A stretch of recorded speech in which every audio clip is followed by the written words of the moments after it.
Hey guys. I'm redoing this series. This is what if Naruto was sealed and woke up after 2,000 years. When the seal broke and he opened his eyes, he had hoped to see his friends standing around him, welcoming him back to life. But now he's in a different time and all of his friends have long since passed away. Now the only thing he can do is put what he has been trained to be to good use and serve the galaxy from the shadows. Hit like and subscribe if you like this one, and also please check the author in the description. Let's start. We are pain, that's all. We are God.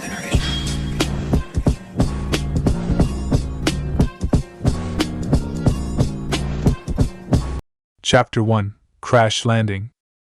Location: Thesha Atmosphere. It was a quiet time on the Shield of Athame.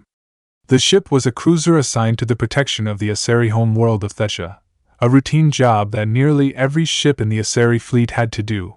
It was either protecting Thesha or the Citadel. The only difference was that the Citadel had a mixture of the fleets. The Shield of Athame had been doing the job for the better half of 3 months, and its crew was waiting for the chance to get out into space and do an actual mission. Thankfully, at least to them, they weren't the only ones who were doing this. There were a good number of ships protecting Thesha, although most people thought it would be suicidal to even try and attack the planet, partly because of the ships. On this particular ship, its captain, one Arsmini Bani, was fast asleep in her bed. She had just gone through a long and incredibly boring shift on the bridge, so all she wanted to do was have a nice long sleep.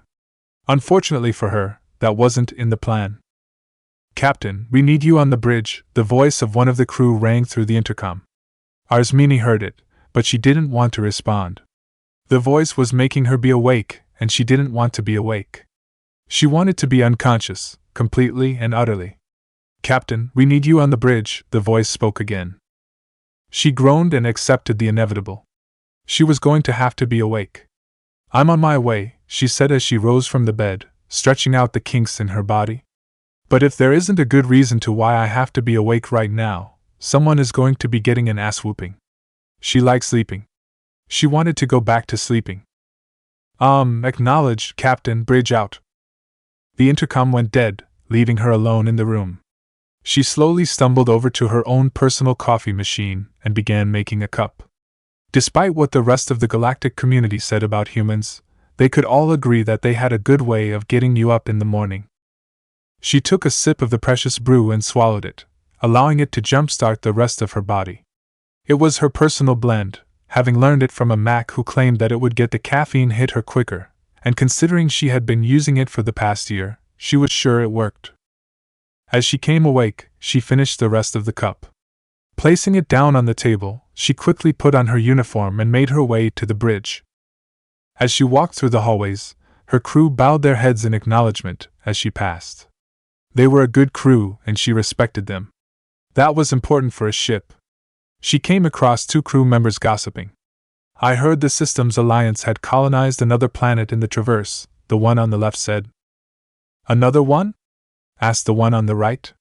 She was leaning against the wall with her arms crossed. She looked more relaxed than the other. "That's the 3rd planet this month. How many planets do they need anyway?" "I don't know," she replied, shrugging her shoulders. "You'd think they would be having kids every 10 minutes the way those colonies fill up." "I know, right? So, who's protecting the colony? Those, what was the word, Shinobi people?" she asked, frowning in puzzlement. "The correct word is Shinobi," Arsmini said, interrupting their conversation and catching them by surprise. "And the 2 of you had better be off duty if you're gossiping in the hallways like a couple of school children." She didn't mind if they did that, but only when they were off duty. "We are, Captain," the left crew member assured her. Everyone knew how grouchy the captain was when she was woken unexpectedly from sleep.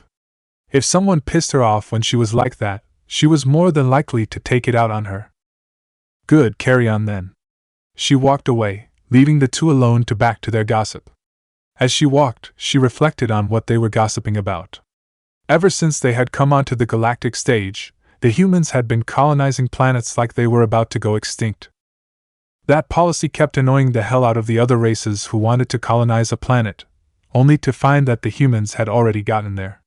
Personally, she didn't think the humans weren't so bad. She had met a few, even spent one hell of a night with an Einherjar. They just seemed to be in a big hurry all the time. She walked onto the bridge, the doors closing behind her. Okay, what's so important that I need to be here? She asked, getting everyone's attention. They saw the annoyance in her eyes and knew how to respond. There's something on the radar, Captain. It's been coming this way steadily for the past hour and doesn't show any signs of slowing down or stopping at all, her XO explained from her seat. She quickly hit a few buttons on the console next to her. A hologram appeared overhead, showing what looked to be a white meteor sailing through space. The odd thing about it, besides its coloring, was that it was a perfect sphere and looked to be the same size as the cruiser. How far away is it? She asked, walking over to her own chair. There was enough room on the bridge for 2 people to walk side by side. About 20, maybe 25 minutes away, the XO promptly answered. There was nothing she saw that required her to be on the bridge. What exactly is the problem here, Falnia? She asked, calling her XO by her first name. You woke me up because of some white meteor that coming this way? If you're worried about it crashing into one of the republics on the planet, just blow it to pieces before it does. That's why they were here, to protect Thesha. Even from meteors. That's not why I had you come up here, ma'am. Then why am I up here? She asked again, getting grouchier by the second. She could hear her bed calling her.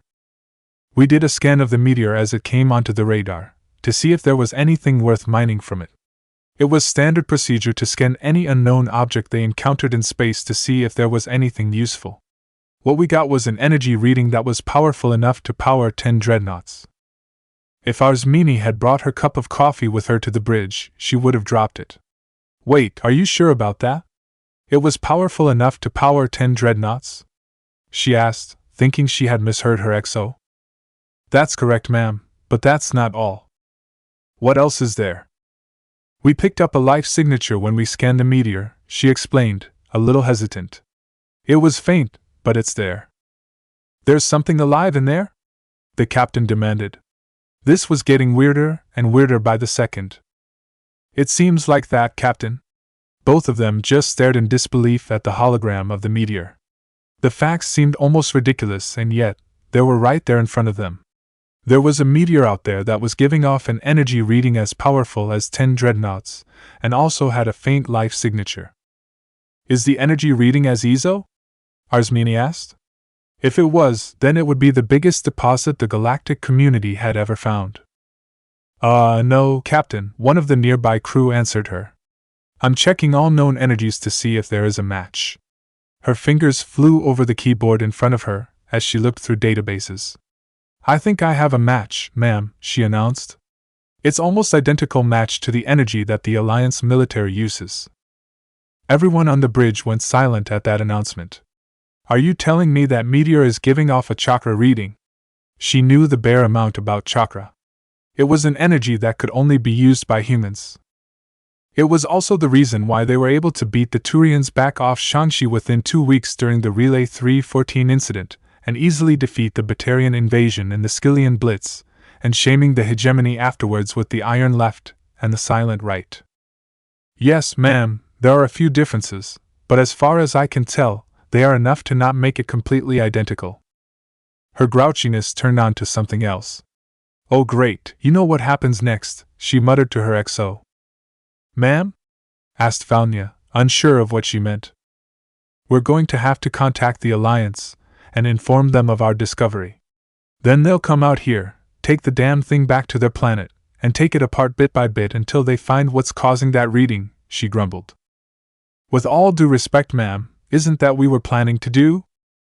She threw a mock glare at her XO, but it soon turned into a smile. You know me too well, Falnia. That's my job, Captain, she replied with a straight face. She could understand where Arzmini was coming, though. When it came to the study of chakra, there was none. The Alliance kept the secrets of the energy close to the chest and refused to let anyone who wasn't a human study it. If the Asari republics could get their hands on the meteor and somehow figure out how it was giving off the reading, they could be the ones to discover how chakra worked. That would, in turn, make the captain and crew of the Shield of Athame either famous or rich. Perhaps even both. All of a sudden, a warning klaxon began going off. What's going on? Arsmini demanded as the bridge had red lights flashing all around them. It's the meteor, ma'am. It's gaining speed, a nearby crew member shouted. If we stay where we are, it'll hit us in 7 minutes. Lila, engage thrusters and get this ship ready to move. She barked out an order. Her XO leapt out of her chair and ran over to a nearby console, checking the readings over the crew member's shoulder. Yes, ma'am, her pilot replied, hitting a rapid sequence of buttons around the helm. The ship hummed to her response. Is there any way we can damage that thing? She asked the crew member monitoring the weapons. Unknown, ma'am, the crew member replied. We don't have any idea of how thick the rock is. We also don't know if the chakra will react if we do fire. Incoming in 4 minutes, shouted Falnia from where she stood, reading the screen. Lila, will we be able to move away from its path? Arsmini asked the pilot. Yes, Captain, she answered. But she also looked worried. But if we do that, the trajectory shows that it will crash in the middle of the Tsarist Republic. Would we survive the crash with the meteor if we stayed put? Maybe if they could deflect it with the ship. She shook her head. No, ma'am. In fact, I don't think that will even slow it down. Incoming in 2 minutes, shouted Falnia. Arsmini looked around the bridge and saw that everyone there was watching her. She was the captain. It was her decision to make. She could keep the ship where it was and hope that would be enough to stop the meteor, or order the ship to move and allow the meteor to pass by and sail into the atmosphere, crashing into the Republic below. Oh, damn it all to a thame. I just hope the blasted thing crashes in a park. If not, I'll apologize later. The safety of my crew comes first. She silently swore. Get us out of the way of that meteor, Lila, now, she ordered. Yes, ma'am. Lila began to steer the ship out of the meteor's path. They all watched the screen as the meteor flew closer and closer towards them. It was almost too close for comfort, and for a moment, it looked like they would be hit by the meteor. But the ship was able to get out of the way just as the thing passed. We're clear, Captain, she announced. Good. Now all they could was watch as the meteor went into the atmosphere. Captain, the meteor's trajectory has changed, Falnia stated, her eyes still on the screen in front of her. She whipped her head over to look at her XO. What? Was it something we did? Maybe the thrusters? Lila suggested. That might have been it. I don't know, Falnia said. It looks like it just changed trajectory on its own. The chakra? Arsmini wondered. They didn't know what it could do. For all they knew, it could do that. Maybe? That was all she could give her captain. It wasn't important. They needed to focus on what was. Where's it going to land? From what this thing is telling, it's going to crash about 5 miles outside of the Tsarist Republic. All right, contact the matriarchs of that republic. Tell them what's going and tell the public not to panic, she ordered. While she was relieved that it wouldn't hit the republic, there were still going to be problems. Understood, Captain, the XO acknowledged. She quickly left the bridge in order to reach the calm room. The meteor fell through the sky with nothing trying to stop it. It didn't burn up in the atmosphere, as some on the shield of Athame had hoped. If a child on the planet's surface had looked up and saw it, they would have initially thought that it was a bright star about to hit the planet. They would have been half right. On and on it sailed, hurling even faster down to the ground now that gravity had control. It smashed into the ground 4 miles outside the Tsarist Republic, sounding like thunder crashing, a volcano erupting, an earthquake splitting apart the surface, and a bomb going off all at the same time, deafening the air. It created a shockwave of energy that spread out halfway across the planet. When the shockwave went through a republic, it crashed everything, causing a blackout. Omni-tools went dead, people became stuck in elevators, and accidents were happening in the streets. These were only a few things that happened due to the shockwave. The people did everything they could to help each other out while the matriarchs assured the population that everything was being done to get the power back on and to treat those who had been injured. It was a shocking event, but not one that would rock the Asari homeworld, as far as they knew. To them, it would be something to talk about later. At that moment, they were more concerned about assessing the damage and helping the injured. Because of that mindset, it took Thesha a week to remember that the cause of the blackout was outside the Sarais Republic, halfway embedded into the ground. When they did, it was all hands on deck. Codex entry: Humanity and the Systems Alliance Shinobi. The best description that fits the Shinobi would be humanity's answer to the Asari Commando. It is unknown on how long the Shinobi have been on Earth. According to sources, Shinobi have been in the elemental counties almost as long as there are elemental countries. While originally warriors who were clannish and fought for whoever paid them, they were eventually organized into what is now known as hidden villages, the first of which became known as Kanahigakur, elemental, village hidden by tree leaves. Other hidden villages follow, the prominent others being Sunagakur, Iwagakur, Kirigakur, and Kumogakur. They then became what could be closely called organized mercenaries, by one Turian general. Both in the Systems Alliance took great offense at being called that, so the phrase was quickly forgotten. A team of shinobi, the standard number of people on a team is 4, but it can be bigger or smaller, would accept a mission from clients who would pay them in accordance with the difficulty of the mission, see Shinobi ranking, in order to complete the mission. A clear point of a shinobi is their ability to use chakra. Use of chakra allows them to perform extraordinary feats, such as running the side of a tree or building without fear of falling off, or walking across water without falling in. Shinobi also use chakra to perform attacks known as jutsu, which can range from creating a fireball from the mouth to casting an illusion so horrible that the person caught in it would kill themselves. According to stories and reports, there have been jutsu that were powerful enough to reshape an entire landscape, or destroy it if it mishandled. Many traditions have followed shinobi into the modern day, such as the use of kunai, shuriken, and explosive tags, even though nowadays, a shinobi will more readily use a gun or grenade. A few traditionalists apply the old shinobi military ranks to modern-day military ranks, being called genin means low rank, a chunin means middle rank, and jonin means high rank. The system of the hidden villages continued until the time of the Fourth Shinobi World War, circa c. 159. Afterwards, it disbanded and rival villages began working together under the banner of the Shinobi Alliance, which had been changed to the Human Alliance after the War of Three Flags and then became the Systems Alliance after they reached their space age. It has been noted that compared to pre-alliance shinobi, especially the founders of the hidden villages, the power a shinobi wields has decreased. The common belief this is due to a general usage of what has been called rank and file jutsu. Others believe that it's a deception and the shinobi are keeping a few jutsu secret for their own self-interests. Chapter 2: Poking Around. Location: Thesha. Dr. Urzia Legos sat inside a tent, typing on an Omni tool, watching as the words appeared on the screen in front of her. Dr. Legos Professional Journal, C2183, entry number 12. Progress has been slow in studying the crashed meteor, she read aloud as she typed. Despite several different tests, we are still unable to figure out how the meteor is giving off the chakra reading or the life signature. Attempts to drill through have proven futile. Even though we have ascertained that the meteor is just ordinary rock, we cannot get past the first layer. I am currently unaware if the matriarchs or the council has contacted the Alliance, but I do know that when they get here, everyone who isn't a human is going to be kicked out of the area. After she finished, she took a sip of her coffee. Goddess knows that she needed it. Dr. Legos?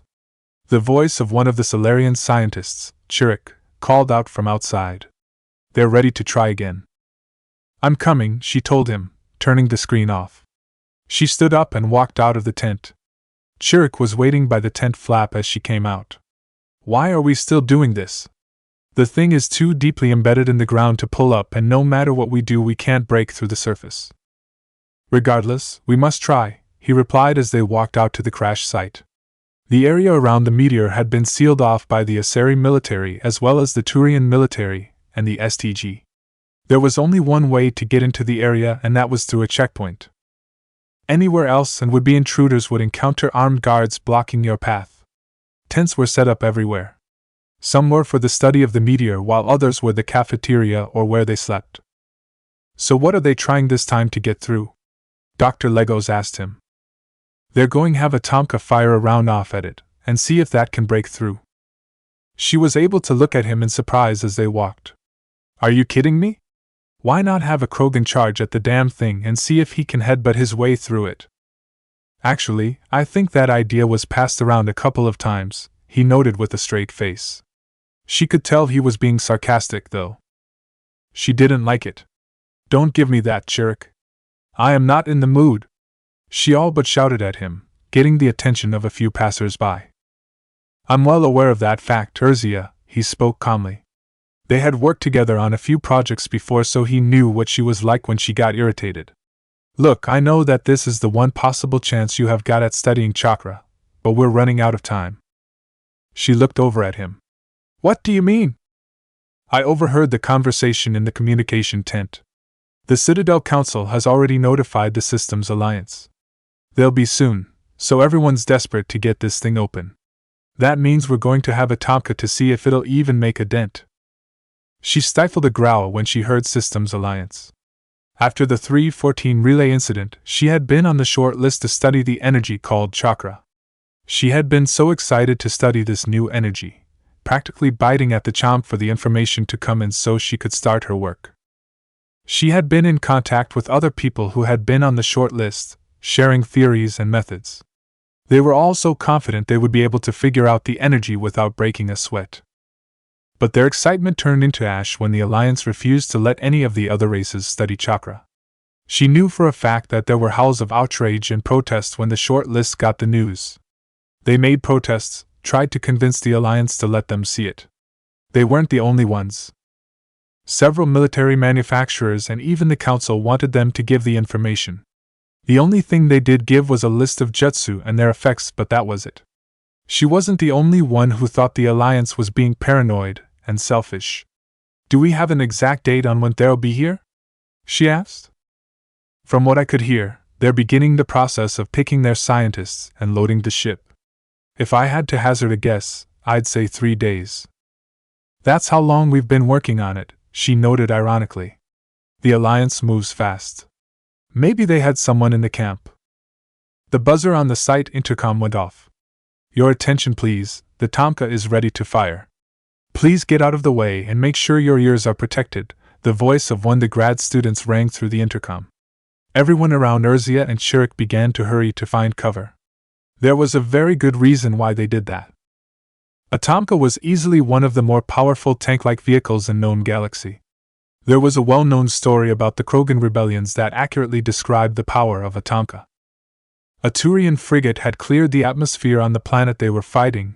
The name of the planet varied depending on who's telling the story, but had gotten in range of a Tomka. The Tomka fired off one round and it went right through the frigate. The only real problems with the Tomka was making sure people outside didn't go deaf, which the sound of the round being fired would do for about 5 weeks if ears weren't properly protected, and making sure no one was run over. As the Tomka rolled up to the front of the meteor, both Urzia and Chirik ducked down a metal barrier, close enough to see the action. Chirik quickly offered her a pair of noise-canceling earbuds. She took them with a nod of thanks and swiftly put them in her ears. They waited for a couple of minutes before feeling the vibrations through the ground given off by the Tomka firing the round. When the vibrations stopped, they stood up away from the protection of the barrier. Did it work? Urzia asked as she took out the buds. She couldn't see the meteor through all the smoke. I'm not sure, Chirik answered. We'll have to wait until the smoke clears. They walked around the barrier and made their way closer to the meteor. They were joined by the other scientists, as well as the security teams and technicians. They were all walking with a sense of hope and eagerness.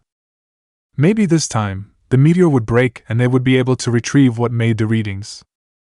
But that feeling was wasted when the smoke cleared and they saw nothing had changed. The meteor looked the same as before. Well, there goes that idea, Urzia muttered to herself as the others around her groaned at the failure. Now that the show was over, people went back to their own business. Honestly, who thought a Tomka would be a good idea? Be nice, Dr. Legos, Chirik told her. People were still around, so he had to remain professional. A lot of them thought that it would work. Sometimes brute force works better than calculated methods. She gave him a look. I never thought I'd hear those words come from a Solarian, much less you. Well, you do learn something every day. Okay, everyone back away. The head of the security detail, a Turian, shouted over the din. Go about your business while we get the Tomka out of here. The crowd dispersed a little quicker at that order. He signaled the drivers to slowly turn around and drive out of the area. As the Tomka left, the Asari and Solarian turned around and walked away. So what do you think they'll try next? Urzia asked her friend. Have a ship in orbit drop a bomb on top of it? That's highly unlikely. I doubt the project leaders would be able to get that permission from the matriarchs, he replied, completely serious. As they kept walking through the area, she gave a depressed sigh. We're not going to get that meteor opened, are we?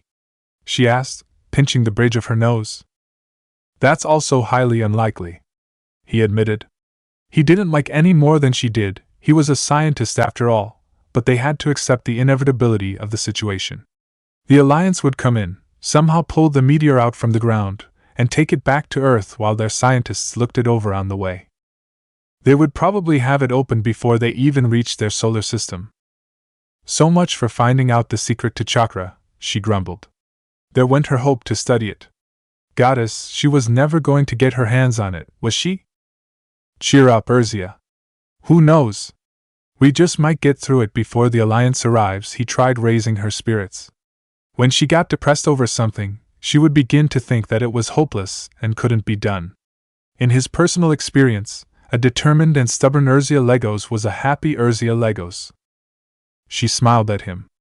I appreciate what you're trying to do, Chirik, I really do. But I know that this project isn't going to go anywhere anymore.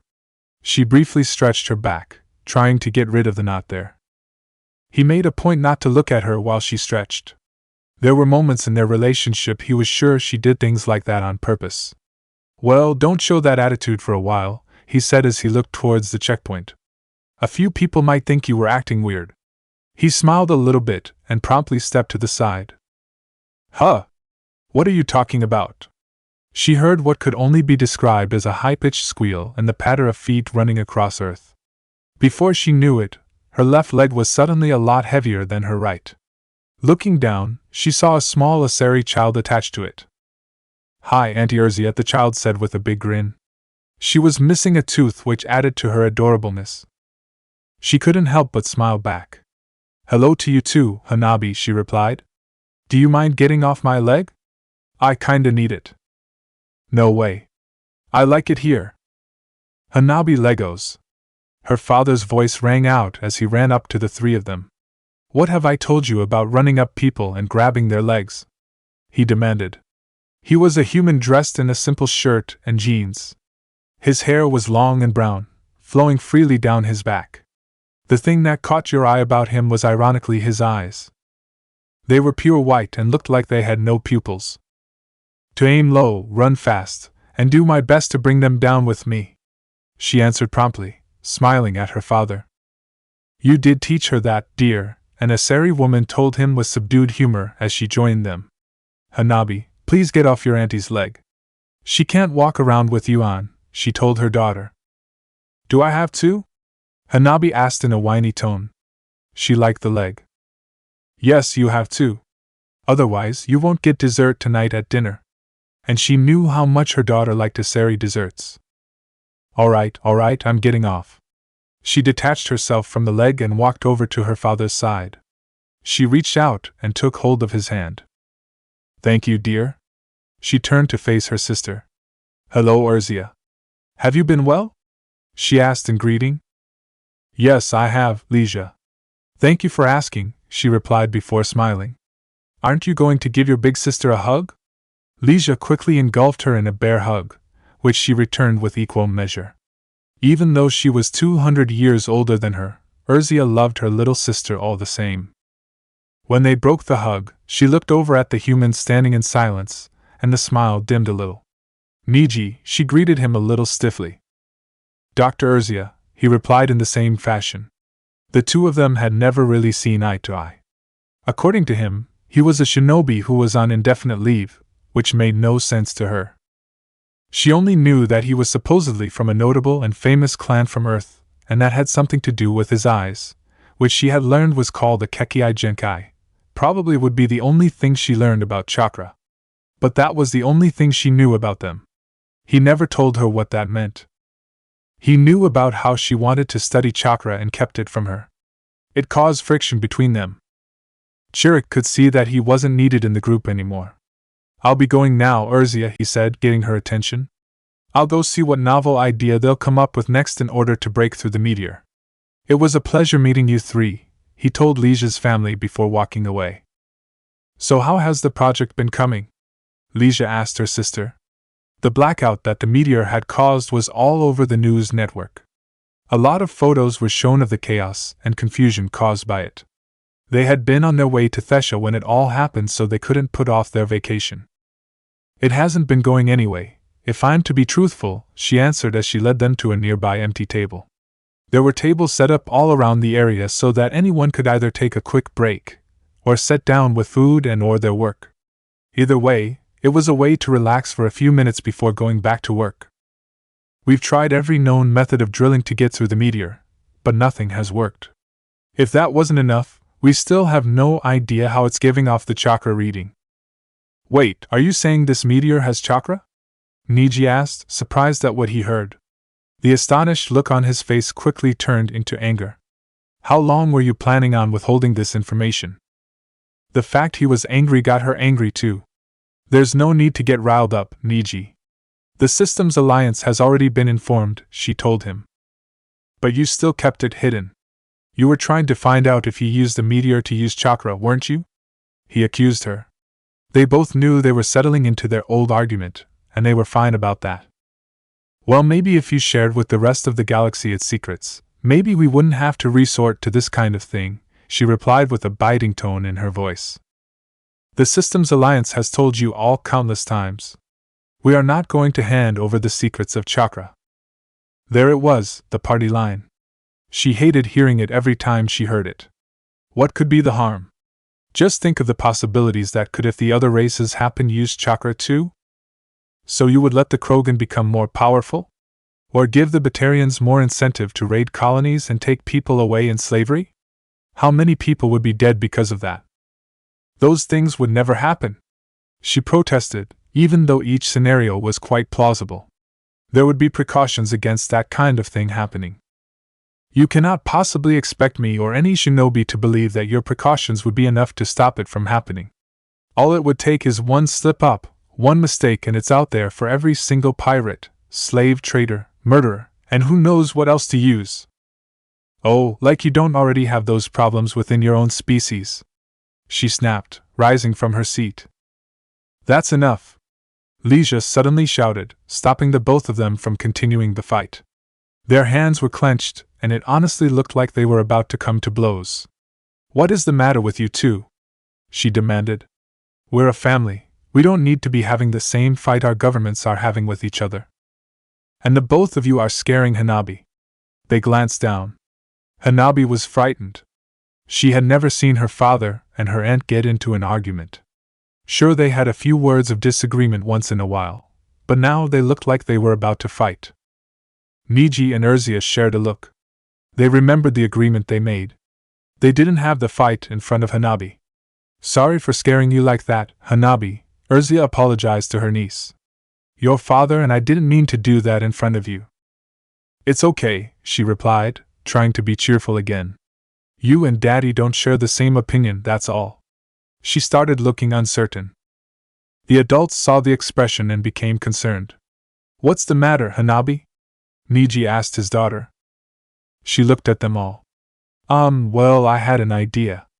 If the big rock was giving off chakra, then maybe Daddy could take a look at it." "What good would it do if your father looked at it?" Urzia asked her niece, curious as to where this was going. "You didn't know, Auntie Urzia? Well, that made sense if they talked like that about chakra. Daddy can see energy in the air with his eyes." "Hanabi, what I can do with my eyes is a secret," Niji told his daughter in a reprimanding voice. It was something that was kept in the family. She knew that. "But Auntie is family," she protested. "If you can't tell your family a secret, then who can you tell?" Wasn't that what he told her? He wanted to argue, But his daughter had a good point. That was how he taught her. If you can't trust your family, who can you trust?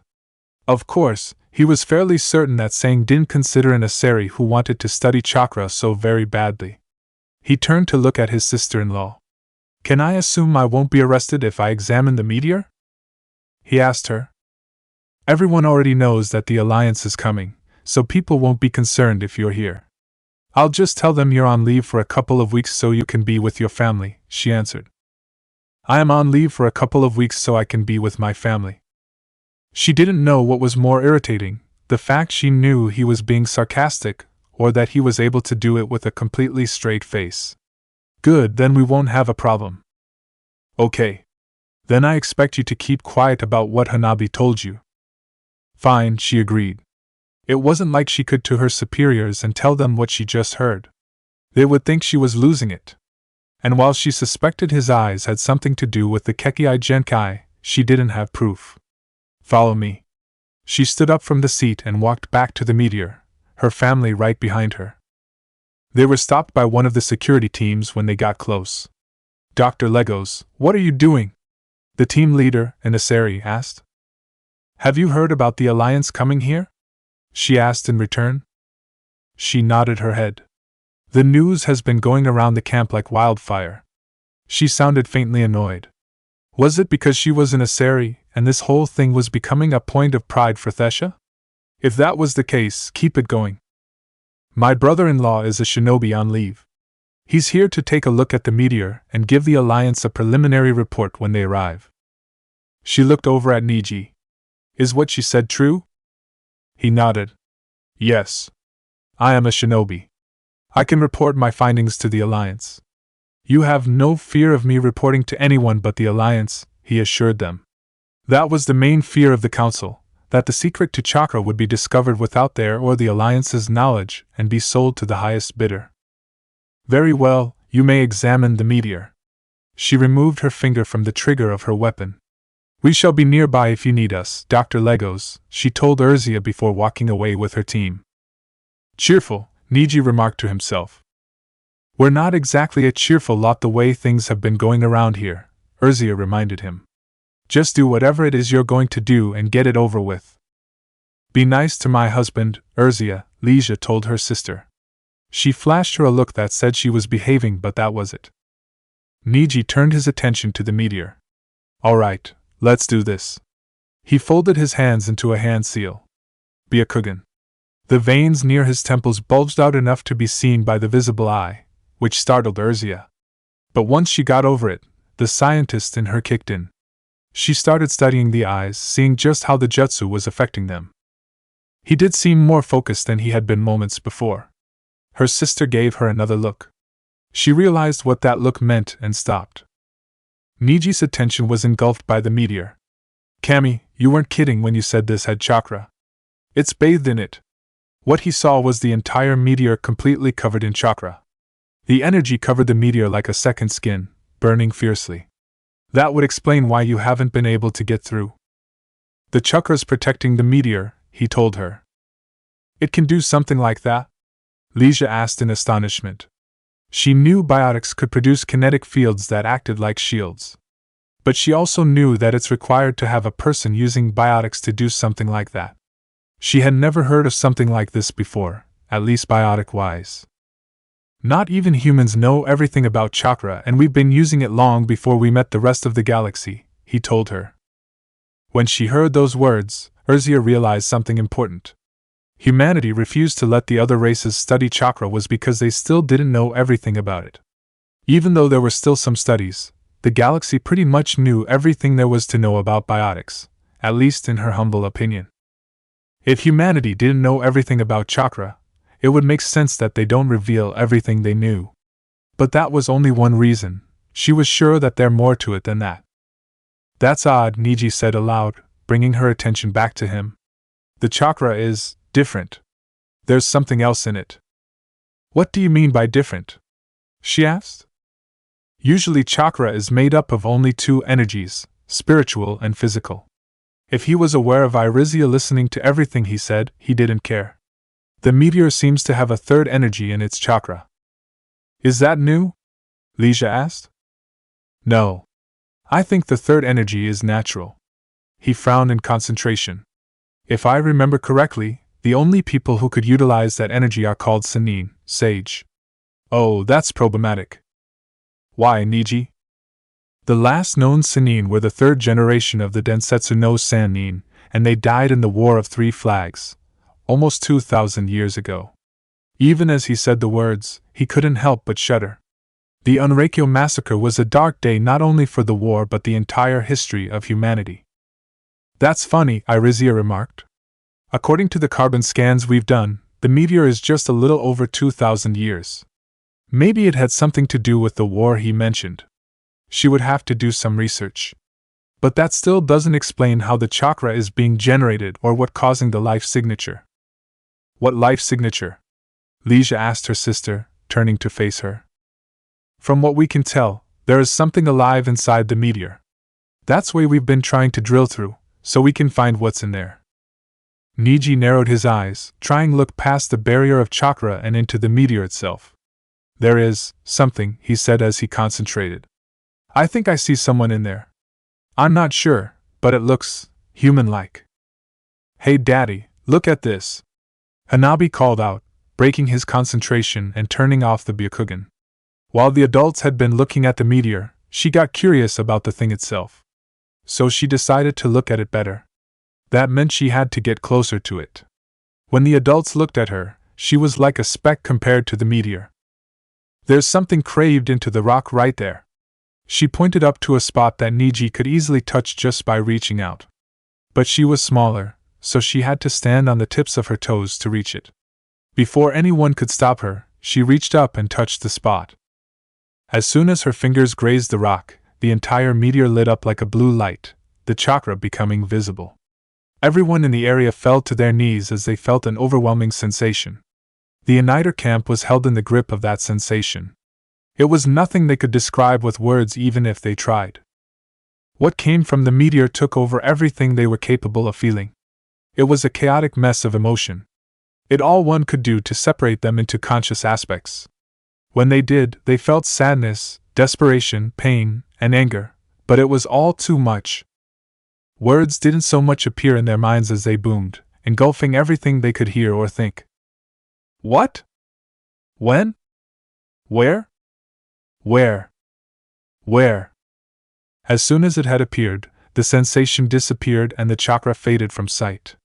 People all around the site were getting back on their feet, albeit shakily, and were wondering what exactly happened.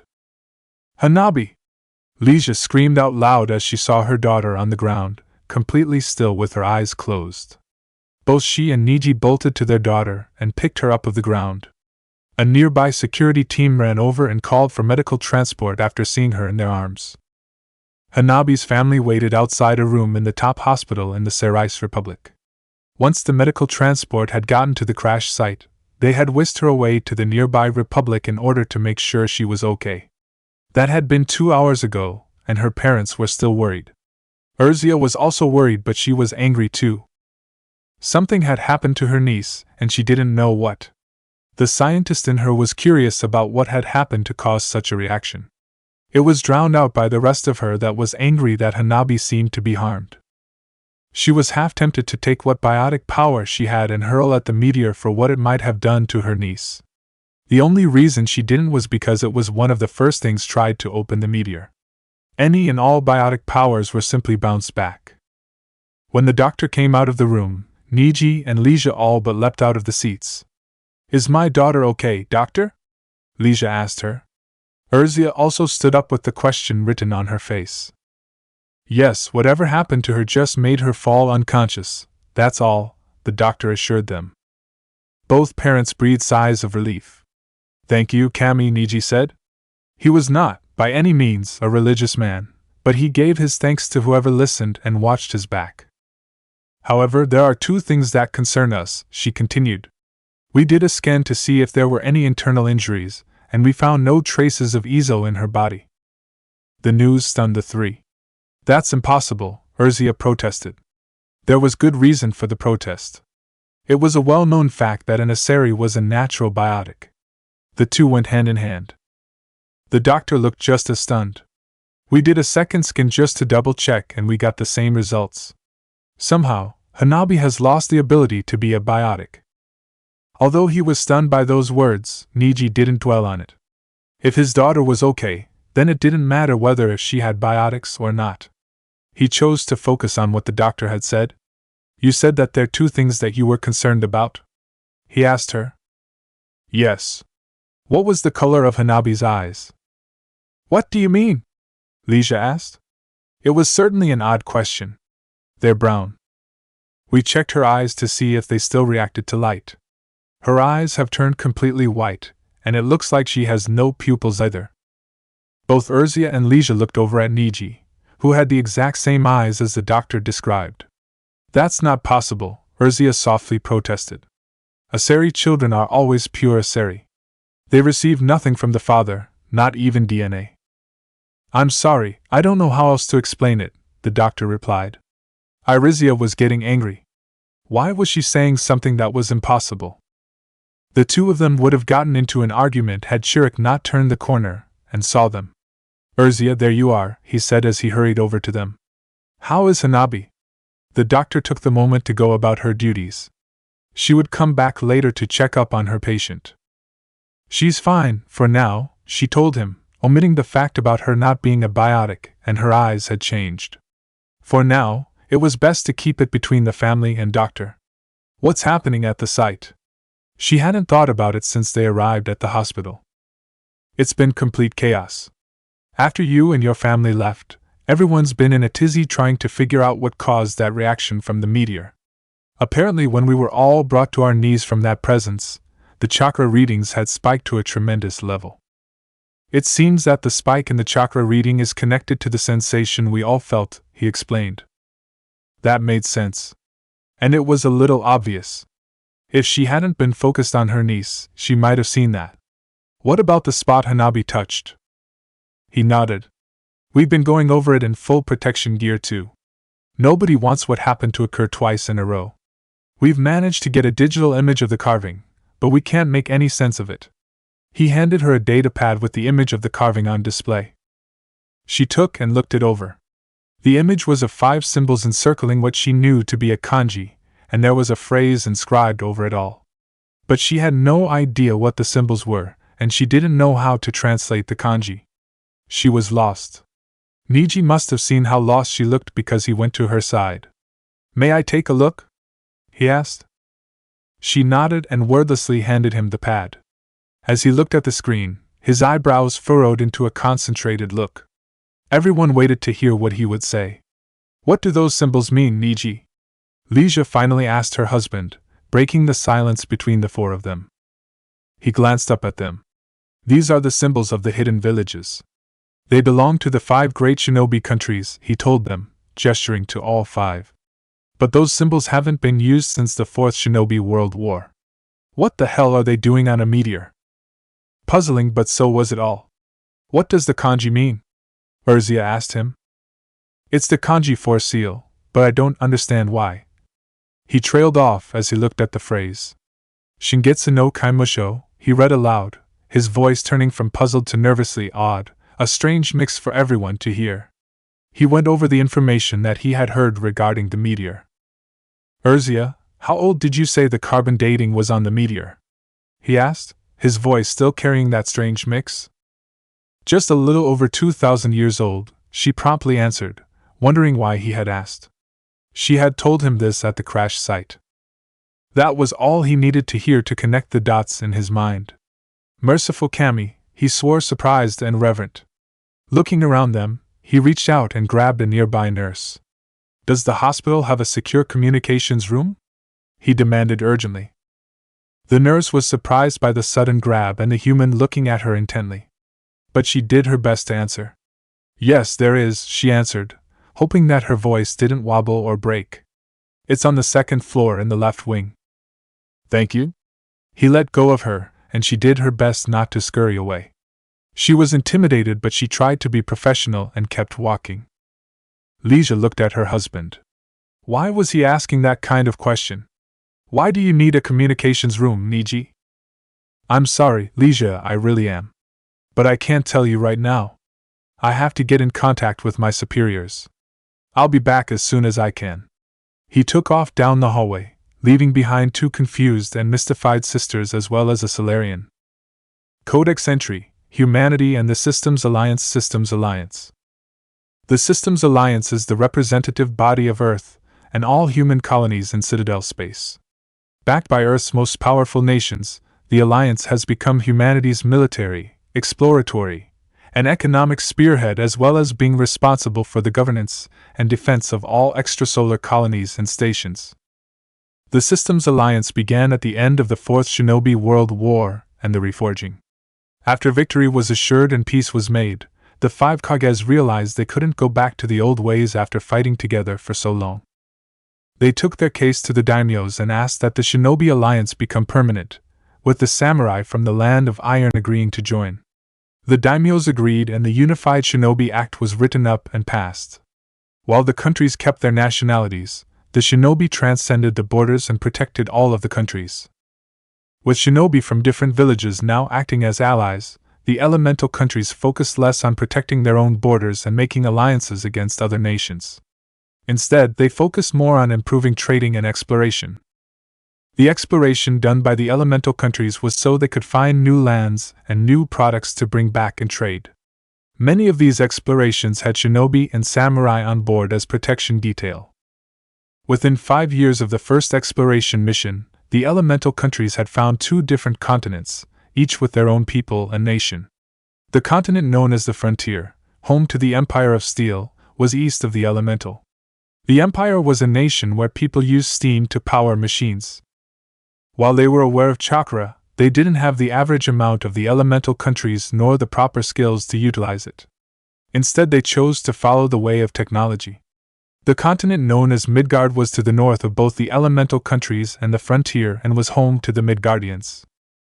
While not as technologically advanced as the Empire or the countries, Midgardians warriors, also known as Hlif warriors, made up for the supposed shortcomings with their tenacity, keen tactical minds, ability to dominate a fight, and knowing how to conduct raids in enemy lands. Their knowledge of chakra was a little further than the Empire, able to use it to cast runes and enhance their bodily strength. Despite meeting under peaceful ideals, tensions soon began to rise between the 3 countries. Different customs, trading acts, social standing, and poorly chosen words all played a part in the rising of hostilities, but the main reason was simply because each land was dealing with strangers who were incredibly different, making them all suspicious. The tensions and hostilities finally came to a breaking point, see Market Day Riot, and the end result was a conflict known as the War of 3 Flags, as each continent had their own flag to carry into battle. Despite the initial deadlock, the war eventually ended in victory for the shinobi when they attacked both Midgard and the frontier. But instead of completely annihilating their enemies or subjecting them into slavery, the Shinobi Alliance offered generous terms of peace, of which the Empire and the Midgardians gladly accepted. They joined the alliance, which prompted the change of name to the Human Alliance. Both the Frontier and Midgard were allowed to learn how to properly use and harness chakra. Beliefs and culture, which had been jealously guarded before the war, were now shared freely.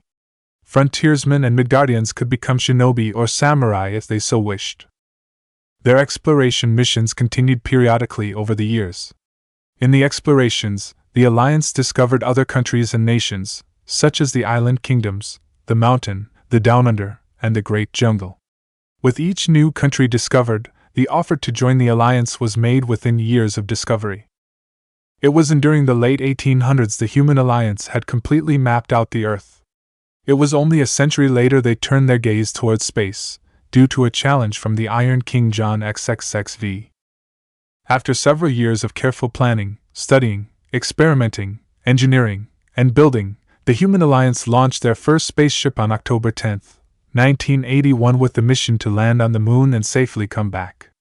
The mission was successful and more followed, each time pushing farther out into their solar system. As they pushed further and further into space, past their solar system and discovering the mass relay orbiting Shinigami, they changed their name from the Human Alliance to the Systems Alliance, which meant to serve as a promise that even humans who weren't born on Earth were still under their protection. A promise that was kept at Shangxi, see First Contact War. In spite of existing since the end of the reforging, the Alliance has not always been stable. In fact, there have been several times in its history when the Alliance was only a formality and Earth's nations were more inclined to follow their agendas. It was thanks to this splintering that caused the time between explorations to last up to years, even decades.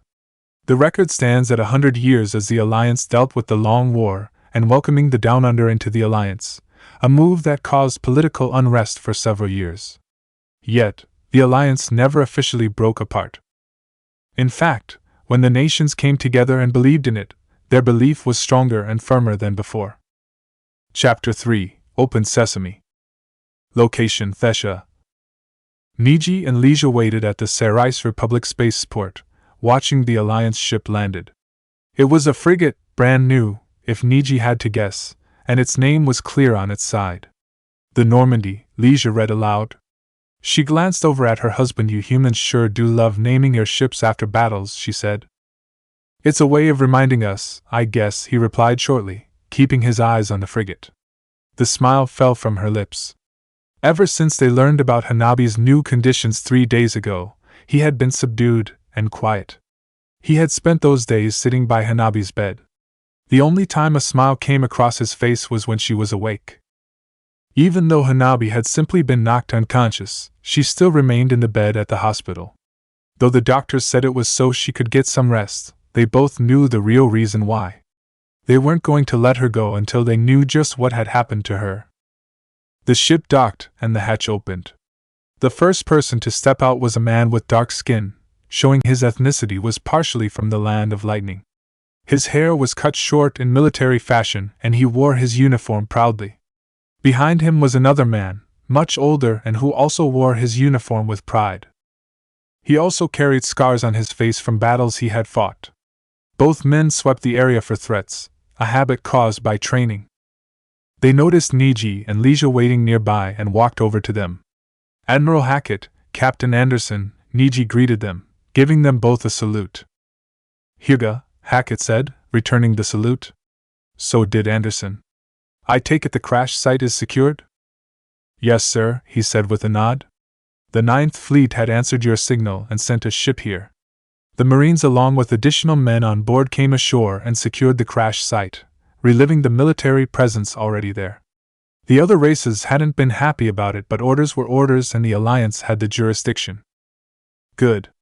We'll begin making our way to the crash site, Anderson told him before engaging his comm Presley. Have the precious cargo come out. With a few minutes, 4 teams of shinobi exited the ship. In the center of the formation, 2 samurai carried what looked to be an ancient chest. All their expressions were dead serious, and looking for any possible signs of dangers, which would have seemed out of place for anyone who didn't know what the chest was. To them, the chest didn't look like it was worth that detail of protection. It was small and old, but the samurai carried it like they were afraid it would break if they held it wrong. Leisha was surprised by the show she got. What is that? She asked, curious about the chest. That is the cause for the incident with the thieves last year, Hackett told her briefly. She didn't bother asking what he meant. She knew what he was talking about. In the past few years, a group of thieves who were from multiple races were active in the galaxy. They called themselves the Nebula Gang and were infamous due to the fact they were able to steal anything from anyone without being caught. However, they didn't keep their identities secret. As a matter of fact, they flaunted them every chance they could, often posting videos showing their successful heists. Despite numerous protests for them to be arrested, they kept getting away scot-free. This was mostly due to their highly rich parents, who kept paying off the right people to ignore it all. The Nebula Gang eventually decided to break into one of Earth's highly protected vaults, in order to steal what was inside. However, they had made 2 mistakes. The first was that they decided to try to break into the vault underneath Konoha, where some of the Alliance's most valuable treasure were and therefore, had the highest possible grade of security. The second was that since they didn't have a single human member, they had no idea how chakra worked or how integrated it was into the security. When they tried to break in, they were caught before even getting past the first level of security. Instead of being released after money had exchanged the proper hands, like they had expected, the gang had placed on public trial, given court-ordered lawyers to prevent their family lawyers from taking over, were found guilty, and were swiftly executed. The following result was a huge fuss created by the parents, who accused the system's alliance of being barbaric, that their children should have been put in prison, not executed. The alliance replied that if there was anyone who should be blamed, it was the parents for being poor ones, and that the thieves should have realized what would happen when they got caught. Stealing from a person was one thing. Trying to steal from the alliance itself, breaking into a vault to steal items considered priceless, was not something they were going to tolerate. After that statement was released, the blame had been shifted from the alliance to the parents. Leisha had also heard to drive the point home even further. The alliance kept the bribe money the parents had paid them, and thanked them for their donation. As far as she could tell, they were still having difficulty retaining a good public image. "There is one thing I should mention, sir," Niji spoke, getting the Admiral's attention. "The ship that came was in the midst of having its medical bay equipment updated as well as getting a new installation. So unless the Normandy has the necessary equipment, we'll have to use the local hospital." "Very well, I'll be sure to notify the chain of command about this," he replied. They watched in silence as the chest and its security was loaded into the nearby elevator. "Son, I hope you're right about this. If you're wrong, it could very well end your military career," he said in a cautionary tone, being careful not to make it sound like a threat.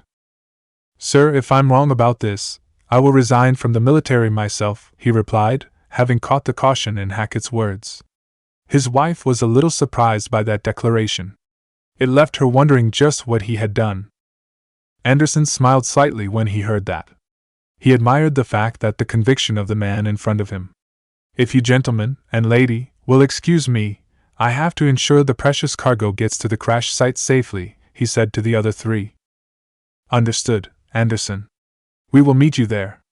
Hackett gave him a salute, which he returned before walking away and getting into the elevator, joining the security. They watched in silence as the doors closed and the sound of the elevator going down faded away. The silence grew somewhat awkward as they stood around. Niji looked at the Admiral. I take it he came with you?"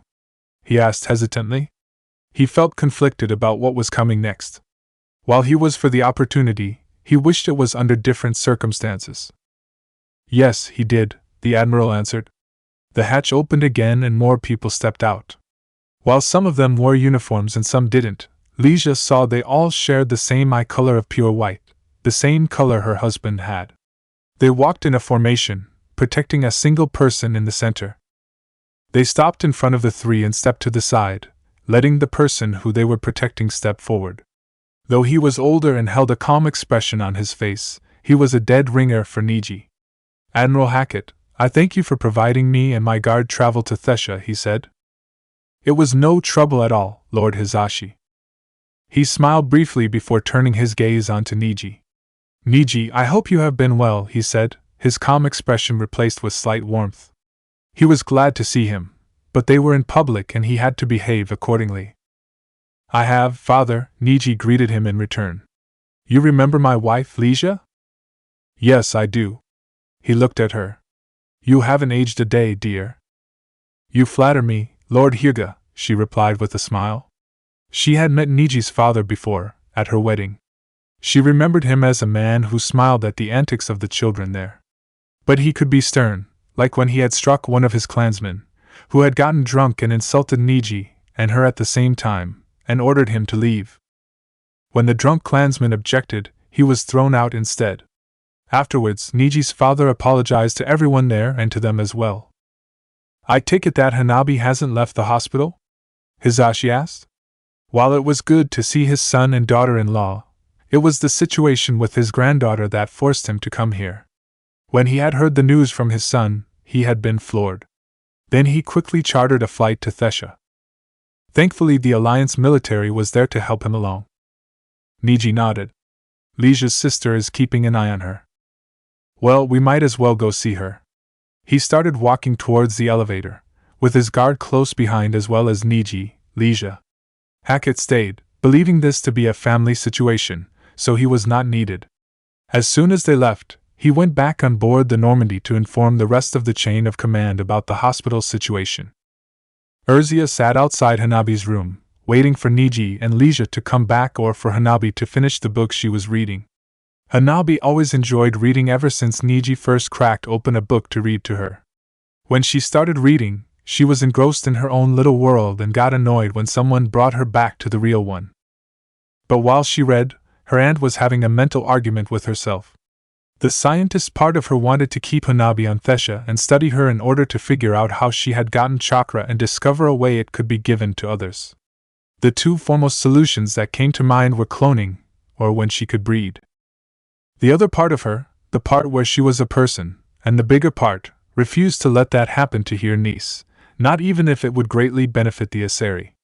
For fuck's sake, she wasn't some specimen in a lab. She was a child.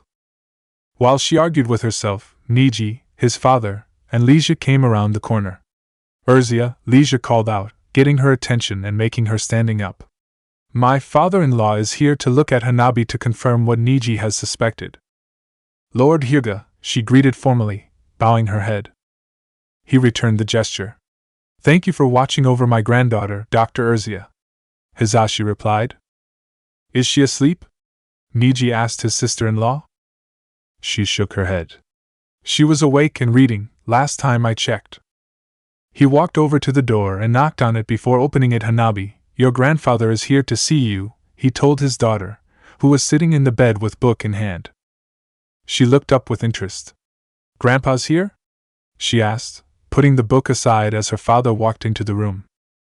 Indeed I am, Hizashi said as he joined his son and granddaughter in the room, sitting beside the bed. Leisha came inside while Urzia and the Hyuga guard all crowded around the door. And I believe I've told you before to call me grandfather. It is much more respectful than grandpa. Oh, not this argument again. How many times were they going to have it? But calling you grandpa is the same thing as calling you grandfather, she objected. It's just less of a mouthful. I take it the two of you have had this argument before? Urzia asked as she watched. It certainly sounded like it. Many times, Leisha assured her sister. It was a friendly little argument between the two of them, one that her daughter took more seriously than her father-in-law. If she didn't know any better, she would think that he looked forward that argument. But anyway, why are you here, Grandpa? Hanabi asked him, acting like the recent conversation never even happened. What? I can't visit my own granddaughter for no reason? Hizashi asked in a mock-hurt tone. Only when it's my birthday, she replied with a straight face. The Hyuga guard had to stifle both smiles and chuckles, but they were hard-pressed to do it. It was very rare to see Hizashi Hyuga being one-upped by someone, so it was entertaining when it did happen. He acknowledged the jab with a slight nod. Fair enough. But the truth is, Hanabi, I am here to see you. Do you remember what happened to you 3 days ago? She frowned as she tried to remember. Kinda, I can remember everything up till I saw something carved on the big white rock. But after that, I just remember waking up the next day in this bed. I kept telling the nurses and doctors that I was fine, but they keep ignoring me, she finished with an annoyed huff. Yeah, I've had my fair share of that, he said with a warm smile, remembering his days as a shinobi. He spent days in the hospital, insisting that he was completely fine and was ignored by the professionals. But the doctors and nurses have kept you here so I could come and talk to you. It was a lie, but she didn't need to know that. Have you been given a mirror, Hanabi? I know what my eyes look like, Grandpa. I'm not stupid, she told him with another annoyed huff. I never said you were. Have your eyes done anything that feels odd to you? She thought it over before answering. There were a few times when I woke up. I thought I could see through walls and outside the hospital, but that was usually when I was still groggy from waking up, so I didn't think anything of it. I see. Even though he didn't turn his head to behind him, he knew that his son, daughter-in-law, and guard all shared a look. Hanabi had just described some of the abilities of the Byakugan, but had thought it was a mere trick of her sleepy mind. There was just one thing else he had to check. Hanabi, do you mind if I look at you with my Byakugan? No, I don't mind. But why do you want to use them anyway? I just want to check something, dear. He folded his hands into a hand seal. Byakugan, he muttered, activating his eyes. He carefully examined his granddaughter before deactivating the Byakugan. I thought as much, he said with a sigh. Niji looked at his father. Does she have? He asked, leaving the question hanging. Yes, she does. I have what? Hanabi asked, curious about what they were talking about. She also felt a little scared. What are you two talking about? Hanabi, you know that you don't have any more Izo, right? Niji asked his daughter. When she nodded, he continued. Well, it seems that it's somehow been replaced with chakra. The look of stunned silence and wonder on the faces of the Asari in the room would have been a little funny, if it wasn't such a concerning issue. I have chakra? Hanabi repeated before breaking out a grin. Cool. How much chakra does she have? Leisha asked. If her daughter had chakra, she had to know how much she had. She has just enough to activate her Byakugan. She also has enough to climb trees or walk on water and do the basic 3 jutsu. But that's it. Hizashi told her as well as everyone else. Urzia took everything she heard and mentally filed it away. She did have a question, though. Niji, why didn't you examine Hanabi yourself? She asked. You had more than enough time to do that in the past 3 days. Just because I can see chakra, doesn't mean I can measure how much there is, he defended himself and his actions. My father's much better at it than I am, and I thought he should know about this. But how did she even get chakra in the first place? A lot of people will want an explanation for this. She amongst them. If I had to guess, I would say the meteor somehow sensed she had a human father and activated it, Hizashi answered. The looks from the Asari ranged from speculative to disbelief. Hanabi was the latter. Grandpa, Asari children don't get anything from the father. We're always born as 100% Asari, Hanabi told him, unconsciously lapsing into the same tone of voice her teachers used when they were explaining the concept in school. She hated that tone when they used it. Her grandfather didn't mind the tone. Don't be so sure about that, Hanabi. Just because you are 100% Asari, doesn't mean there isn't something of your father in you. He helped sire you, so you are of his blood. Maybe the meteor sensed this and somehow used its own chakra to activate your own. The fact that it had natural energy mix probably helped. It might have sounded flimsy, but it was what he was thinking. So, what happens now? Asked Leisha, sounding almost sacred. It was like she didn't want to hear the answer. The matriarchs as well as the council will want Hanabi to either stay on Thesha or be moved to a Citadel science station so her chakra can be studied and possibly be replicated, Urzia told her sister. The scientist in her supported the idea, hoped that they would be selected to be a part of the team that studied her. The rest of her shouted that that was their niece and they shouldn't do that. She looked horrified by that. They can't do that. The mere thought of her daughter being cooped up in a cage or an empty room made her both equally terrified and enraged. They cannot and will not, Leisha, Hizashi assured her. I will not allow it. The sisters looked at him like he had said something both odd and retarded. His guards looked more uncertain about it. What do you mean by that, Lord Hyuga? One of them asked a bit hesitantly. As of this moment, as soon as Hanabi is discharged from the hospital, she and her family are coming with us back to Earth so she can learn how to harness and properly utilize her chakra, he declared with absolute authority. While looks of relief appeared on Niji's and Leisha's faces, Urzia wasn't so sure about that. I don't think the council will let that fly, she pointed out. Technically speaking, she's an Asari, so she would have to listen to what the matriarchs tell her. She is also a member of the Hyuga clan. As the head of the clan as well as her grandfather, I can decide that she is to come with us and your council would not have any legal ground to stop me. She knew he had a point. When the Citadel Council recognized and welcomed the Alliance to the galactic community, they also welcomed the laws of humanity, which included the law of the clan head having final say about anyone in his clan. But she also knew that the council wasn't about to let a chance like this slip out of their fingers. They're probably going to argue that point for all it's worth, she told him. And what would happen once she becomes a shinobi? Odds are they'll try to make her show them how to do it, or let them study her. She deliberately left the possibility of her becoming breeding stock, both due to the fact that Hanabi and her parents were still in the room. When she becomes a shinobi, she'll become accountable to the Alliance, just like every one of its soldiers, he told her. And that meant she would be responsible to never divulge secrets to enemies, even if she had to go so far as to kill herself to do it. That included the secrets of chakra. It was one of the many reasons the council races knew so little about chakra. Lord Hizashi, there is a possibility it might not be enough, one of the guards said. She might accidentally say something about chakra to someone who would then take it to the council. What are you implying, Hiro? Niji asked the guard suspiciously. We could always use that jutsu, he suggested. While he didn't say it out loud, every Hyuga there knew what he was talking about, the Hyuga Soak no Junjutsu, Hyuga main family's curse seal technique. A jutsu that had a dark part with the Hyuga clan. The formula to it had been sealed away in a location known only to the head of the clan. Niji instantly glared at him. That jutsu is forbidden. You know it and I know it. Neither the elders or the alliance would even consider the notion of allowing us to unseal and use it. Hiro stayed firm. I'd think they'd make an exception this time. That wasn't the right thing to say. Had several others of the guard not stopped Niji from leaping at him, he would have been dead from several ruptured organs. Niji! Cried Leisha as she watched her husband struggle against the guards holding him back.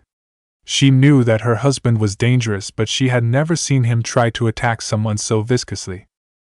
The guards were doing their best to keep him away from Hiro. He wasn't making it easy for them.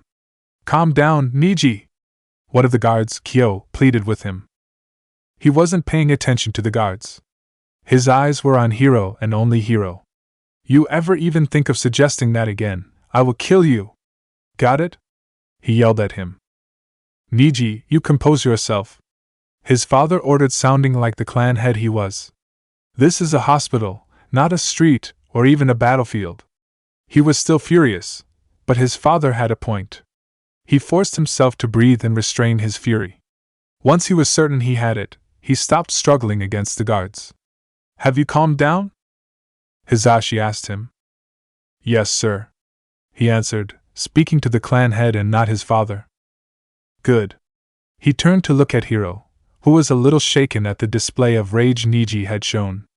But that was nothing compared to the fury in his lord's eyes. However, the threat still stands, Hiro. If you ever suggest such a thing again, I will kill you myself.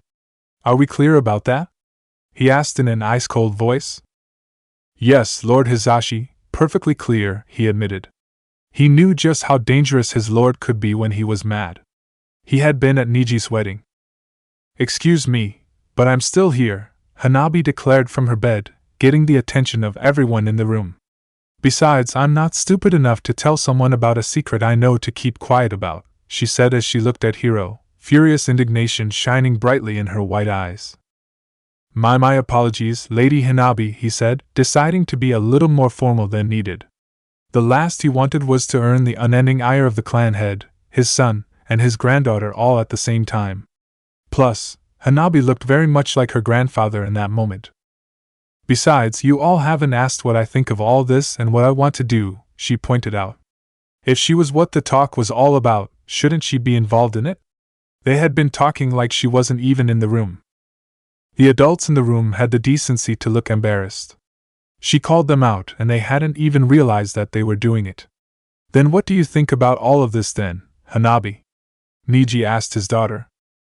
It's obvious, isn't it? I want to be a shinobi, she declared brightly. This would be so cool, especially since she would be unique. Hanabi, the path of the shinobi is not an easy one, her grandfather warned her. It will be hard and you will either lose yourself or your friends. Are you sure you want to be one? She scowled at him. Rock Lee was probably told the same thing, and he did it with virtually no chakra at all. They could see where she was coming from. Rock Lee was a famous shinobi during the Fourth Shinobi World War.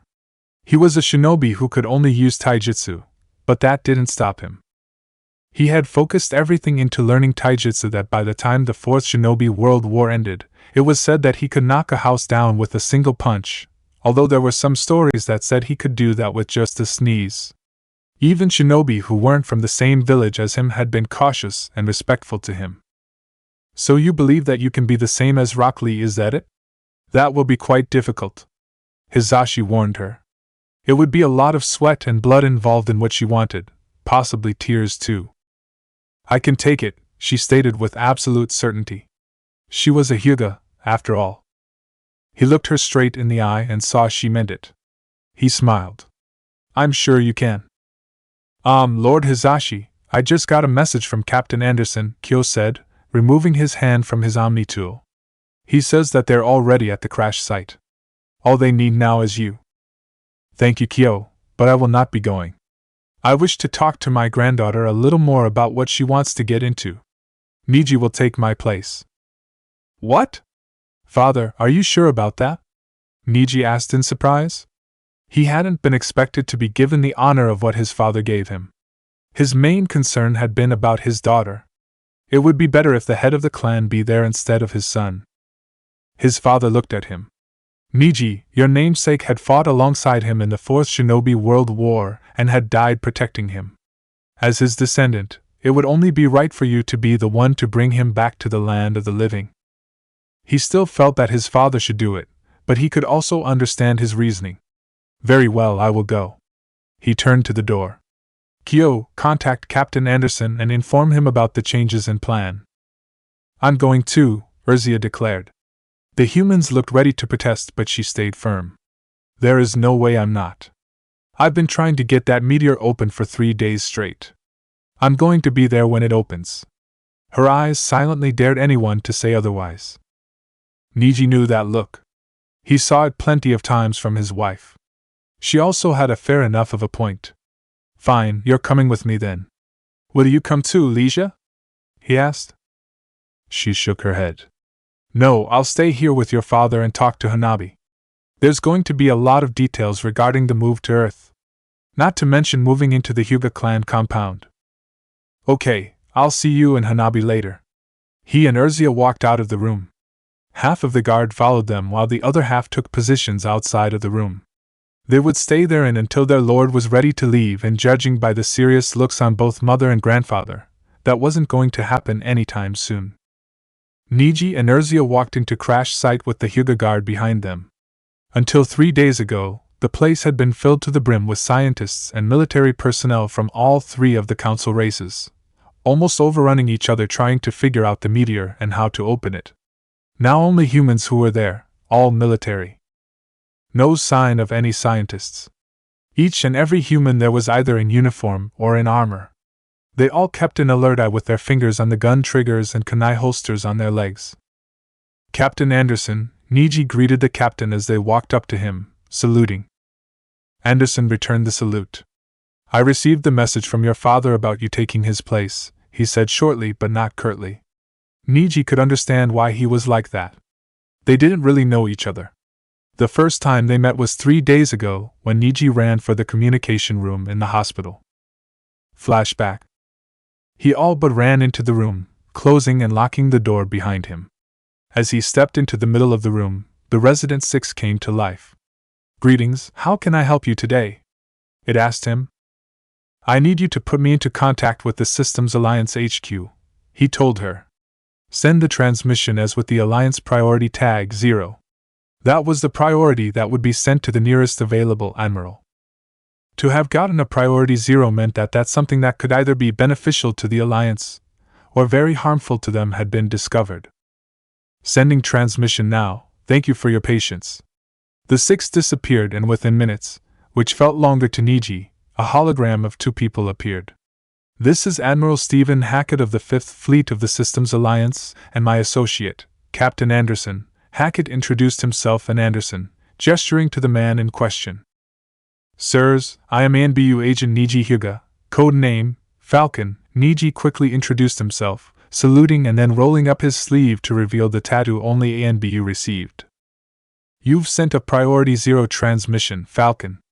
I'm assuming this is very important. It could be extremely important, sir. Have you heard about the meteor that crashed into Thesha? Yes, we have, Anderson answered him. It was all over the news for a week. I have very good reason to believe that meteor holds Naruto Uzumaki inside. There was silence for a good 5 minutes in the room.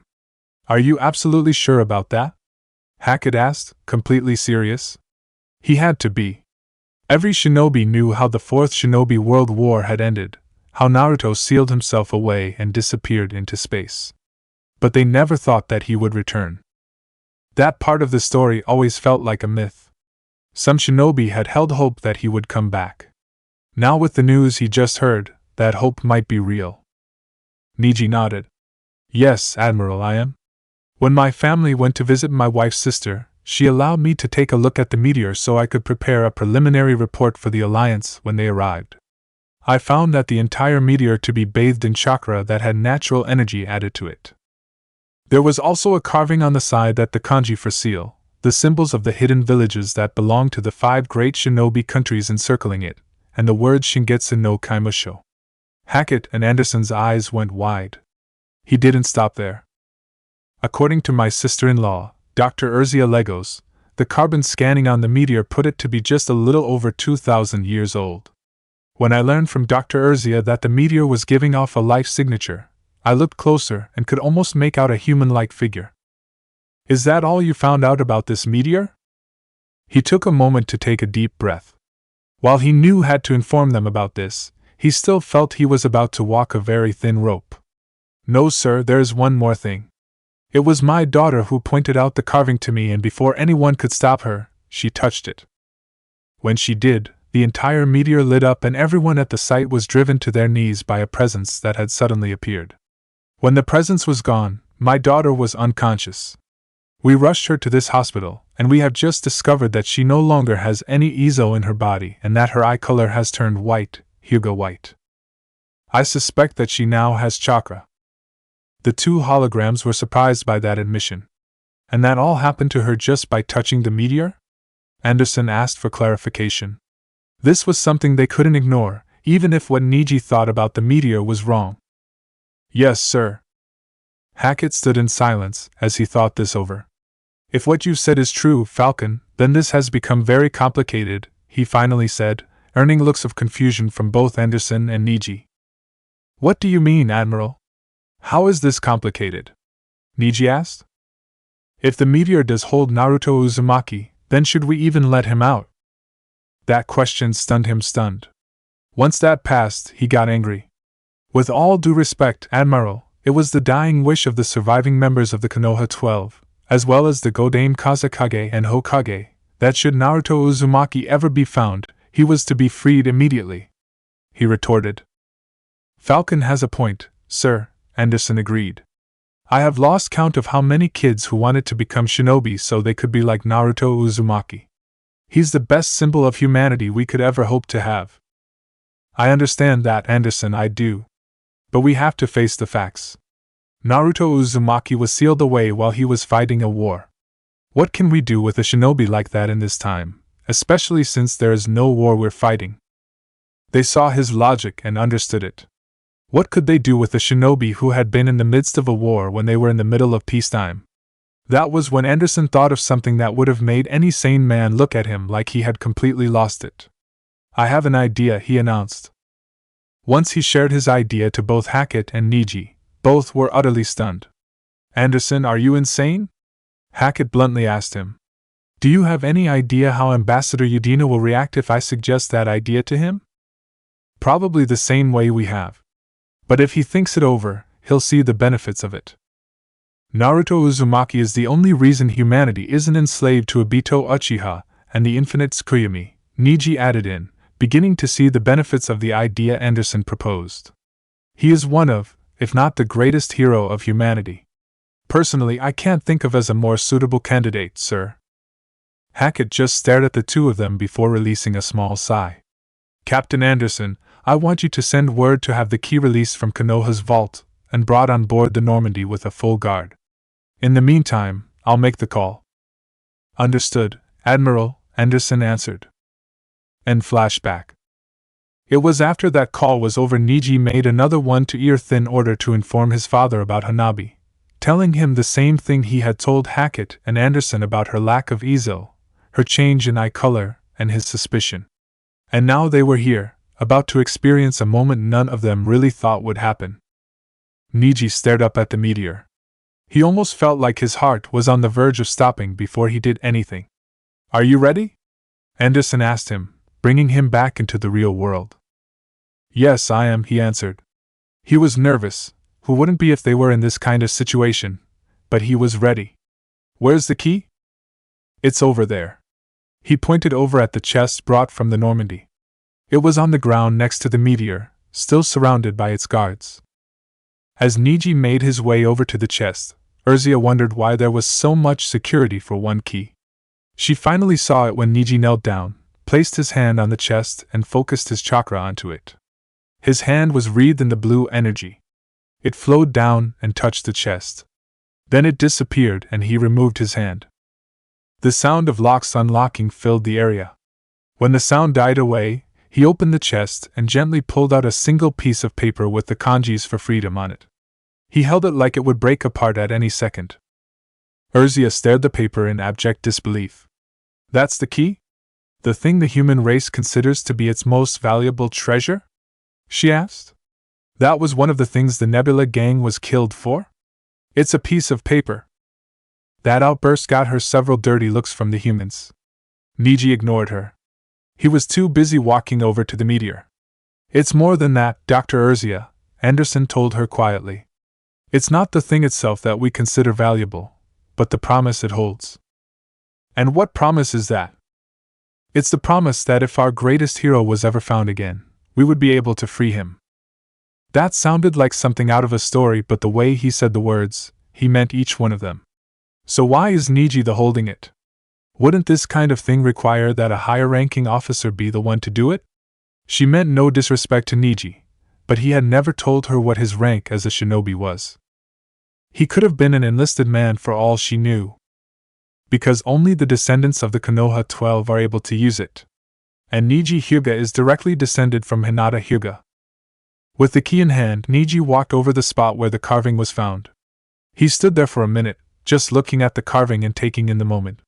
He released the breath he had been unconsciously holding and gently placed the paper over the carving. He held his remaining hand in a hand seal. Kai, release, he whispered. The meteor lit up again as the key stuck to the surface, allowing Niji to remove his hand. As the light died down, the sound of rocks splitting apart began to fill the air. Niji could see cracks appearing from around the key. The sound became quicker and louder as the cracks began to spread. While one group of cracks went straight up, two other groups went around the sides. Eventually the sound stopped, and the top of the meteor split in half. The two halves went further and further back, weakened by the cracks at their respective bottoms, before splitting apart and crashing into the ground with a resounding thud. But no one paid attention to the halves. They were focused on what was the inside of the meteor. In the exact middle of it laid a man in his 20s wearing a black and orange tracksuit that was several sizes too small for him. His eyes were closed, so they couldn't the color of them, but his blonde hair and the whisker marks on his cheeks announced his identity to all who saw him. While the others were awestruck at the mere sight of this legendary hero, Niji had to be sure he wasn't dead. The Hyuga quickly leapt to his side. When he saw that he was breathing, he gave a sigh of relief. He's alive, he announced to the rest of the people there. But we still need to get him to the hospital. It looks like his muscles have atrophied. I'll need help picking him up. When they heard that, the humans all sprang into action. Several of them surged forward to help Niji pick him up and hold him. They finally managed to figure it out. 6 people would carry him to the medical vehicle they had on standby, while the other formed a guard behind them. Without wasting any time, the 6 carefully placed him in the medical vehicle. As the other climbed into other vehicles, they all drove out of the area, forming a convoy that protected the medical vehicle as they sped back towards the city and to the hospital. Codex entry, Technology Summoning. The summoning jutsu, elemental, Kuchios no Jutsu, is one of the more unique jutsu to be invented. What it does is summon an animal companion to the user's side in exchange for a donation of blood and aid them in a battle. The process to be able to use this jutsu is not easy. Potential summoners must first sign a contract with the clan of animals they wish to utilize in their own blood. After they have signed the contract, they then must be able to summon the leader of the clan, usually called the boss, and pass whatever test they are given. If they pass the test and the boss believes them to be worthy, the user would be allowed to summon the clan of animals to help him or her in battle, it is unclear on what happens to users who fail the test given to them. This is mostly due to the fact the failures are never discussed and there are no records about them. There is no clear indication of how many clans of animals there have been used in conjecture with the summoning jutsu. However, it is generally agreed upon on the three most famous clans are the toads, snakes, and slugs, which have been used by all three generations of the Densetsu no Sannin, a team of 3 shinobi that began during the Second Shinobi World War and lasted till the War of Three Flags. All 3 teams were from Konoha and each were famous, or infamous, in their own right. However, today there are no shinobi who has made a contract with an animal clan and therefore cannot use the summoning jutsu. The reason for this was because the Unreikyo massacre, during the War of Three Flags. The third generation of Sannin and their respective bosses had been violently killed by Cliff warriors, their bodies were torn apart afterwards. To add final insult to the injury, the pieces were scattered around the entire area, making it almost impossible to find all the pieces and give them a proper burial. This was only achieved years later through a great deal of manpower and help from other nations. As the news of the deaths of the Sannin and the 3 bosses reached the heirs to the animal clans, they lost faith in the shinobi and withdrew to their own lands. As the war continued, more of the known animal clans followed their example and withdrew back to their lands, taking their contracts with them. At the end of the war, no shinobi had dared try to become the new summoner of the 3 clans, mostly because they feared that the new bosses would blame the deaths of their parents on them and kill them, even after they had returned the remains of their parents to them. By the time someone had finally dared to try, 5 years after the war ended, the respective contracts had disappeared. According to some sources, they were taken back by the clans. Once this was discovered, the shinobi made no effort to try and see if they could get the support of the animals again.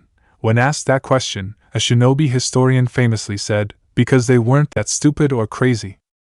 But even though the majority of the animal clans have withdrawn their support, there are some clans who are allied with the humans.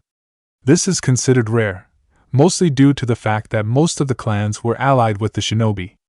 To date, there are only 4 animal clans that are still allied with humans.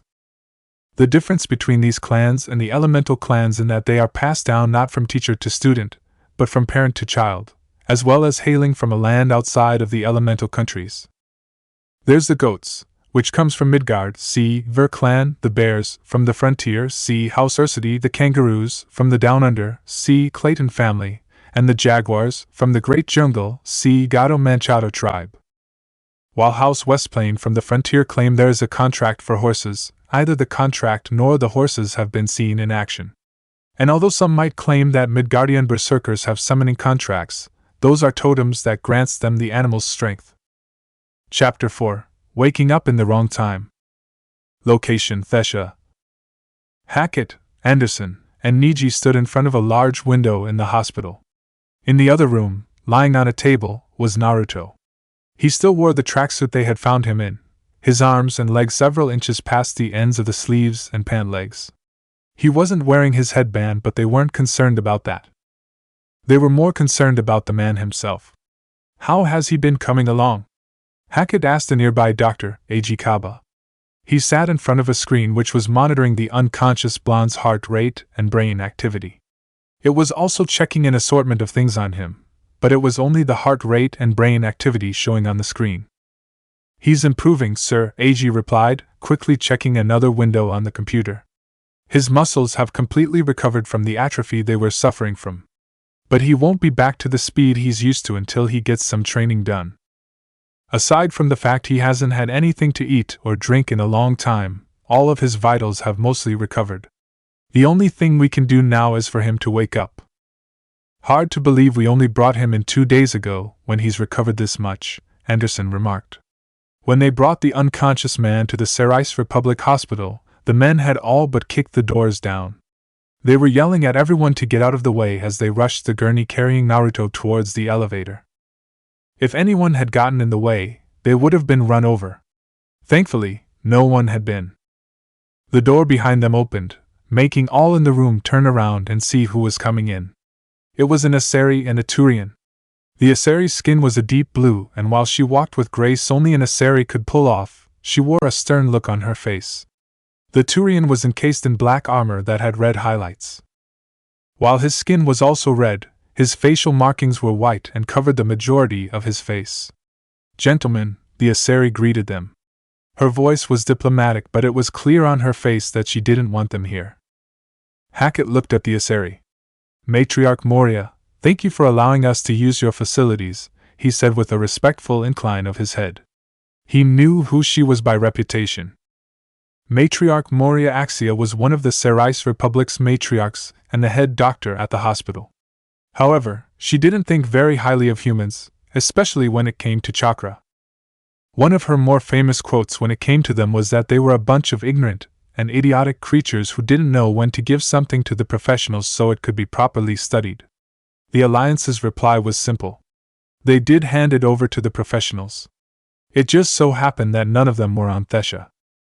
Afterwards, both the Citadel Council and the other matriarchs told Moria, quite sternly, to keep her opinions to herself from that point on. So when she looked at the Admiral with thinly veiled annoyance and disgust, he knew why. "How could I not, when your men threatened both concerned doctors and curious patients with death should they ever come near this part of the hospital?" she replied archly. Both the human officers winced at that. She had a point there. Their men were being very protective of the man in the other room. "I apologize for that, ma'am. The men are a little bit on edge," Anderson explained. "I'd be too, if I was protecting a potential living legend," the Turian remarked as he walked up to the window. He looked at the sleeping man like he was analyzing a potential target. It was a habit that came from training. "There's nothing potential about Naruto Uzumaki Nihilus," Hackett told him. "He is a living legend." He doesn't look like much," he commented. It wasn't a derogatory comment by any means. It was one given by a professional who was assessing someone. And Nihilus Krayek, who was one of the most decorated Spectre agents alive, was very professional. Everyone who fought against him probably thought the same thing, Niji told him. They were either defeated or became an ally soon afterwards. Moria gave him a disbelieving look. He just had that effect on people. "I know, I read the available records on him," the Turian replied. "If half of what he did is true, I can see why many human children want to become shinobi." He frowned as he looked through the glass. "I do have a question, though. I thought he was in his late teens when he ended the war. Why does he look like he's 24 or 25? "Most likely the aging process was slowed down," Eiji said, looking at his screens instead of the people around him. "He was in coma while he was still in the meteor. All that chakra it was giving was most likely to ensure he didn't wake up prematurely, acting like a giant cryogenic pod. The difference was that he wasn't frozen. His heart and vitals were still going at the normal rate. As a result, his chakra had slowed down his growth to the point he only aged a year every 338 years, if I did the math right. Granted, there was still some guesswork when he did the math work, but still. Even if you didn't, he's going to be in for a surprise when he wakes up and sees how much he's grown. I must admit, his recovery rate is astonishing," Moria remarked as she looked over the details of Naruto's recovery on a different computer. "Has the Alliance come up with a new drug or medicine that helps the muscles recover from atrophy this quickly? If they had, she wondered how long it would take for the other races to get it." No ma'am," Eiji said after looking over at Hackett, who motioned him to talk. "We haven't created any drugs or medicine like that." "What?" He had to be kidding. Yet, when she looked at him, she saw he was serious. "Then is it a side effect from one of the other medicines you've given him to help in his recovery?" He shook his head. "Ma'am, we haven't given him any medicine at all." She looked at him, stunned. "What? What do you mean you didn't give him any medicine to help his recovery? They couldn't just have left him alone on that slab in the other room. That would have meant he was recovering on his own. Which was impossible. When we got him onto the table and started up the computers to scan him, we saw that his chakra was already healing him. We didn't know how the chakra would react to medicine or treatment he didn't recognize, so we just let it run its course." That had been a long discussion, but all the doctors involved eventually agreed it was the safest course of action. "So, he's been healing himself, and has been completely healed within 2 days?" she asked like she couldn't believe what she heard. It was because she couldn't. I guess that part of the history books was true, Nihilus commented. The books always said Naruto could recover from practically any injury. Have you told the rest of humanity about this? He asked Hackett, turning to face him. He shook his head.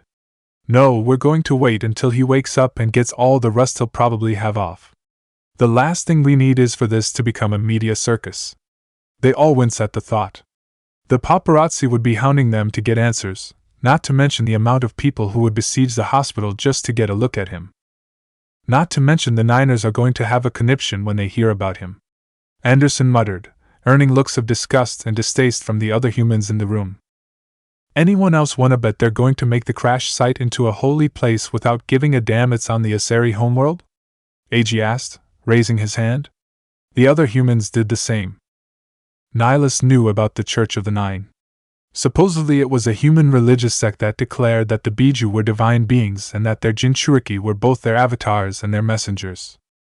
To them, Naruto had been chosen by all of the Biju to be the avatar of their completed form. He still wasn't sure what that meant, even though the history books had said something about a Jubi, and had left the earth so that he could properly learn how to harness the incredible power given to him.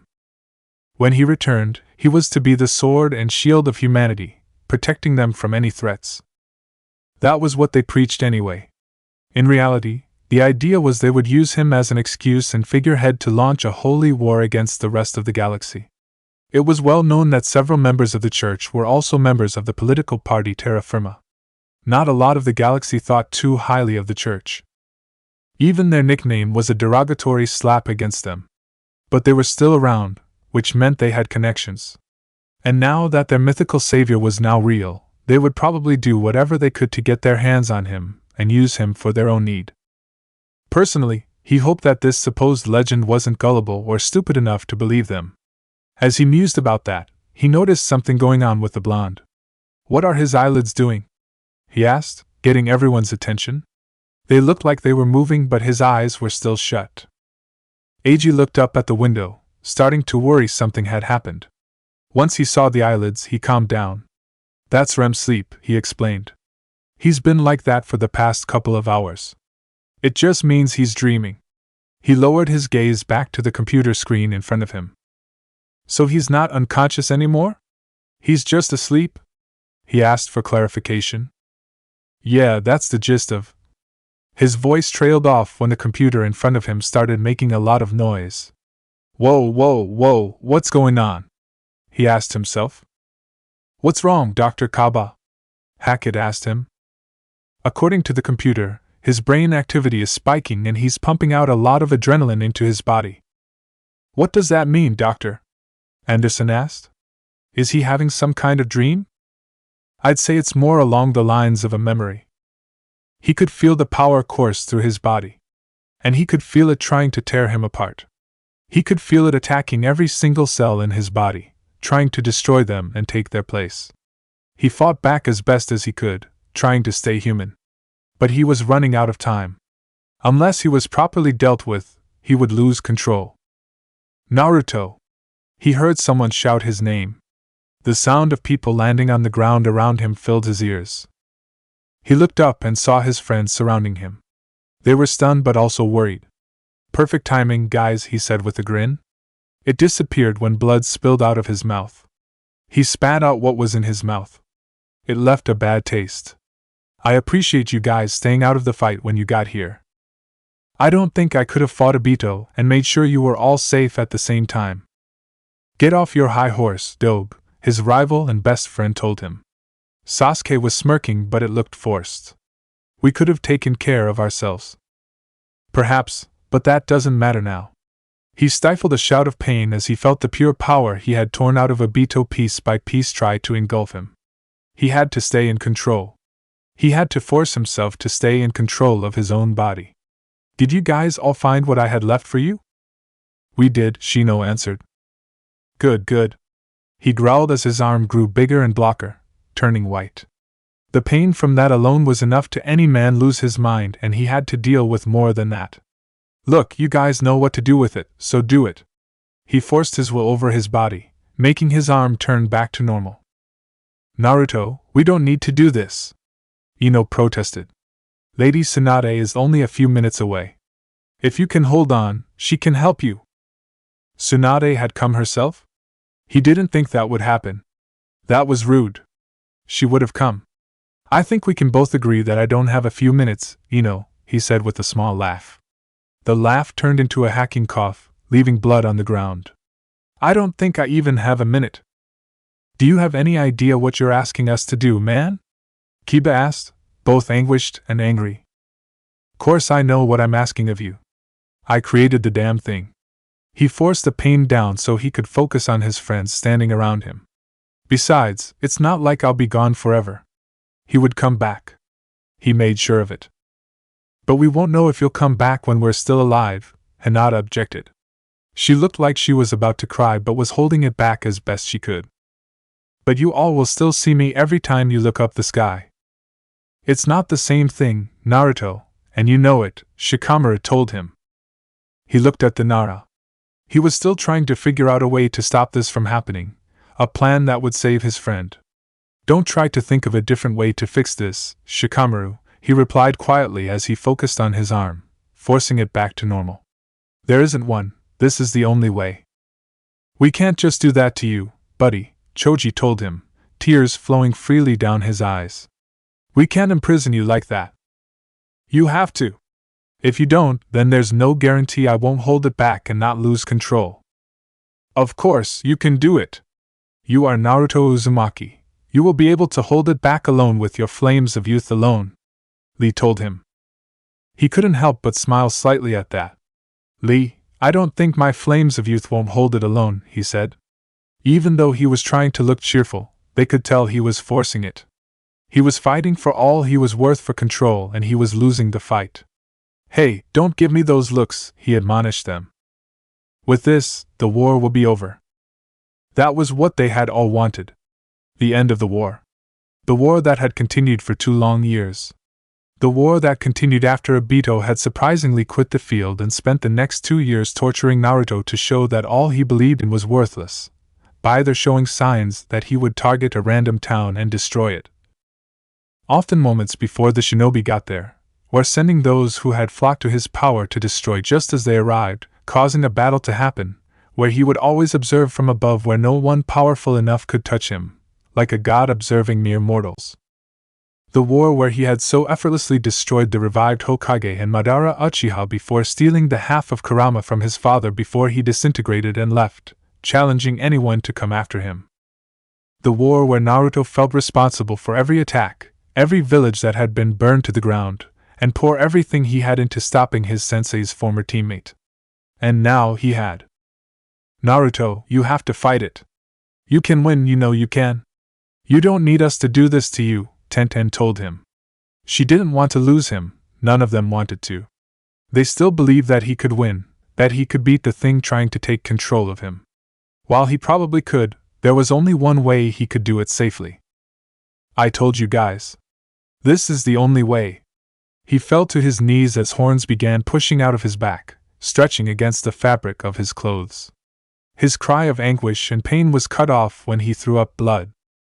When the blood had finally stopped, and he had forced the protrusions back down into his body, he simply sat there on his knees, looking at the earth beneath him. What are you waiting? He asked in a whisper, before looking up and looking at the one person who hadn't spoken so far. Do it, he told Sakura. She looked at her teammate. Even though he said the words like they were orders, she could tell that they weren't. They all could. He was begging them to do this to him, but he had spoken to her. She was the one to start it. But she just couldn't. Naruto, she began to say. He saw the hesitation in her eyes and grew angry at the sight. He didn't watch people he had thought of as friends and comrades die in front of his eyes, suffer uncountable nightmares in his sleep of those he had failed to save all those people from their ruined homes or watch them burn. Pour every single kami-forsaken thing he had into finding and creating a way to defeat their enemy, break his contract with the Toads and turning his back on them to keep them safe, didn't walk away from the village to confront Obito on his own. He didn't throw his life away just so one person could show hesitation when the most important thing needed to be done. His anger fueled him, gave him strength to stand back up and stare straight into Sakura's eyes. Do it! He roared, his voice echoing in the wind. The hesitation vanished as she steeled herself. Flashing through hand seals, ignoring the others who were doing the same thing, the rest of the Konoha 12 slammed their fists into the ground. Fuinjutsu, Shingetsu no Kaimusho, Sealing Jutsu, Prison of the New Moon, they cried in unison. Seal marks began to spread from where their fists touched the ground, connecting and intersecting each other. As the ground beneath them began to crack and rumble, he watched his friends run fast to get out of the seal's range. They leapt out of the crater and landed in front of the Shinobi Alliance, with the 5 Kage out in front. Before they could say anything, the earth before them tore itself out of the land, changing shape into a ball as it lifted itself up and up into the sky. Naruto sighed with relief as the earth all around him. He was safe from harming others. All right then, time to get to work, he thought to himself as he closed his eyes. He let himself turn inward, where that power was waiting with a snarl. It attacked, and he met it head-on. You wanna fight? Let's go! He opened his eyes and a pool of light tried to stab its way into his skull. With a cry of pain, he lifted his arm to cover his eyes. But his mind didn't know his body was older than it should have been. He accidentally rolled off the table and landed on the ground with a loud thud. He winced at the pain traveling through his body. Ow! That hurt! He mentally yelled. And why is the room too damn bright? Did they forget to lower the setting again? He reached out and felt for the table he had been on moments before. He felt a little better once he felt the cool metal underneath his hand. He heard a door open and someone run in. Lord Naruto? Are you all right? A familiar voice asked him from the other side of the table in flawless elemental. The first person he connected that voice to made him freeze. It couldn't have been him, could it? Niji, is that you? He asked, still covering his eyes. You're supposed to be dead. Did the others somehow find to bring you back to life? A feeling of dread filled him. Or am I dead too? Am I dead, Niji? Are you here to greet me in the afterlife? In spite of the situation, Niji chuckled at those words. There's no need to worry, Lord Naruto. You're not dead. But I am not the Niji Hyuga you knew, he told the hidden figure as gently as he could. Are you sure? You really sound like him. He still wasn't sure he wasn't talking to the Niji he knew. I'm fairly certain I'm not him. Okay then, not Niji. Can you do something about the lights? They're too damn bright. It's like someone lit a fire and is holding it right in front of my eyes. The blonde exclaimed. He took a chance and opened his eyes. The lights weren't so bad this time around. He could squint if he was careful. He looked at the table's metal and saw his reflection. He froze at the sight. Niji frowned and looked up at the lights. I'm sorry, but the lights only have one setting. They aren't that bright though. Then I guess it's just my eyes then? He asked, coming out of his freeze. He turned around and pressed his back against the table, closing his eyes. He quickly patted the pockets of the now too small tracksuit. When did that happen? It took him a minute longer than it should have to find what he was looking for. Could you do me a favor and see if you can fix these? He reached up over his head and placed a pair of broken sunglasses on the table. Wouldn't you rather have a new pair of sunglasses, my lord? Niji asked as he looked at the glasses, which were oval in shape and had only the bridge as a frame. These look broken. The shades themselves were cracked and missing small pieces. A silence held the room. They belonged to B, Naruto said. He stiffened slightly, recognizing the name. And now, the broken sunglasses were much more recognizable. As you wish, sir. He reached out and took broken glasses. I'll have them repaired and back to you soon. He turned around and walked out of the room, closing the door behind him. How is he? Hackett asked the Hyuga. The door had closed behind him when he went inside and the room's speakers had been set to mute. They had a feeling if Naruto had started speaking, they wouldn't have understood him. Looked like they were right. He's just confused and annoyed at the lights, he replied. He's also wants these repaired. He held the sunglasses out for everyone to see. He said they belonged to B. The other humans in the room went still at that name. It left the Asari and the Turian a little puzzled. I'm sorry, but who is B? Nihilus asked, curious at the name. It sounded important to them. Eiji looked at him like he was an idiot. Then he remembered that the Turian didn't know human history. Lord Killerby was the brother to the Yondaime Reikage and the last Jinchuriki of the Hachibi. It was his death and the theft of the Hachibi that led to the final confrontation between Naruto Uzumaki and Obito Uchiha. Hackett informed him. "We can have these repaired within the hour," Anderson said, taking the glasses from Niji. "An hour and a half if we added something to it." "Probably best to just repair them," he suggested. "Anything more might freak him out." "Good point." He walked over to the door leading outside the room, opened it, and had a brief conversation with one of the guards, handing him the glasses. "What is he doing?" Moria asked as she watched the now conscious blonde stand up on shaky legs. He walked slowly around the room with one hand on the wall. His eyes were still closed, and his pace showed how unsteady his legs were, but he kept his hand on the wall and took small, deliberate steps. "If I had to guess, I'd say he's measuring out the room," Nihilus answered her question. He could see that with his vision impaired by the light, Naruto had no idea what the room looked like, so he had to figure out the basic details differently. "That's smart of him," he silently complimented the blonde shinobi. Naruto wasn't really sure how long it had been since the guy who sounded like Niji had come in. If he had to guess, he'd say an hour, maybe a bit more. He had spent that time trying to figure out the exact size of the room he was in. Judging by the way he measured, he knew that it was a room small enough to only have one patient, but also big enough to have doctors possibly work on him. He also knew that there was a big window on one side with a door next to it. And since he heard voices on the other side of the window that fell silent when he was right up against it, he could tell that there were people watching him. He didn't know how many, but he knew they were there. After he had gotten the basic layout of the room, he sat back on the table. He began to examine himself by patting himself down all over. "If Tsunade or Sakura saw me do this, they'd kill me," he thought to himself before stopping and realizing something. There was a very good chance that Tsunade was dead and Sakura could possibly be dead as well, or on her way. "Stop it, Naruto," he told himself. "You have no idea if they're alive or not. Don't go making assumptions when you don't even know the year." He continued with his examination. "Well, nothing seems to be wrong with me, minus the fact that I've seemed to have gotten bigger. These clothes fit me the last time I checked.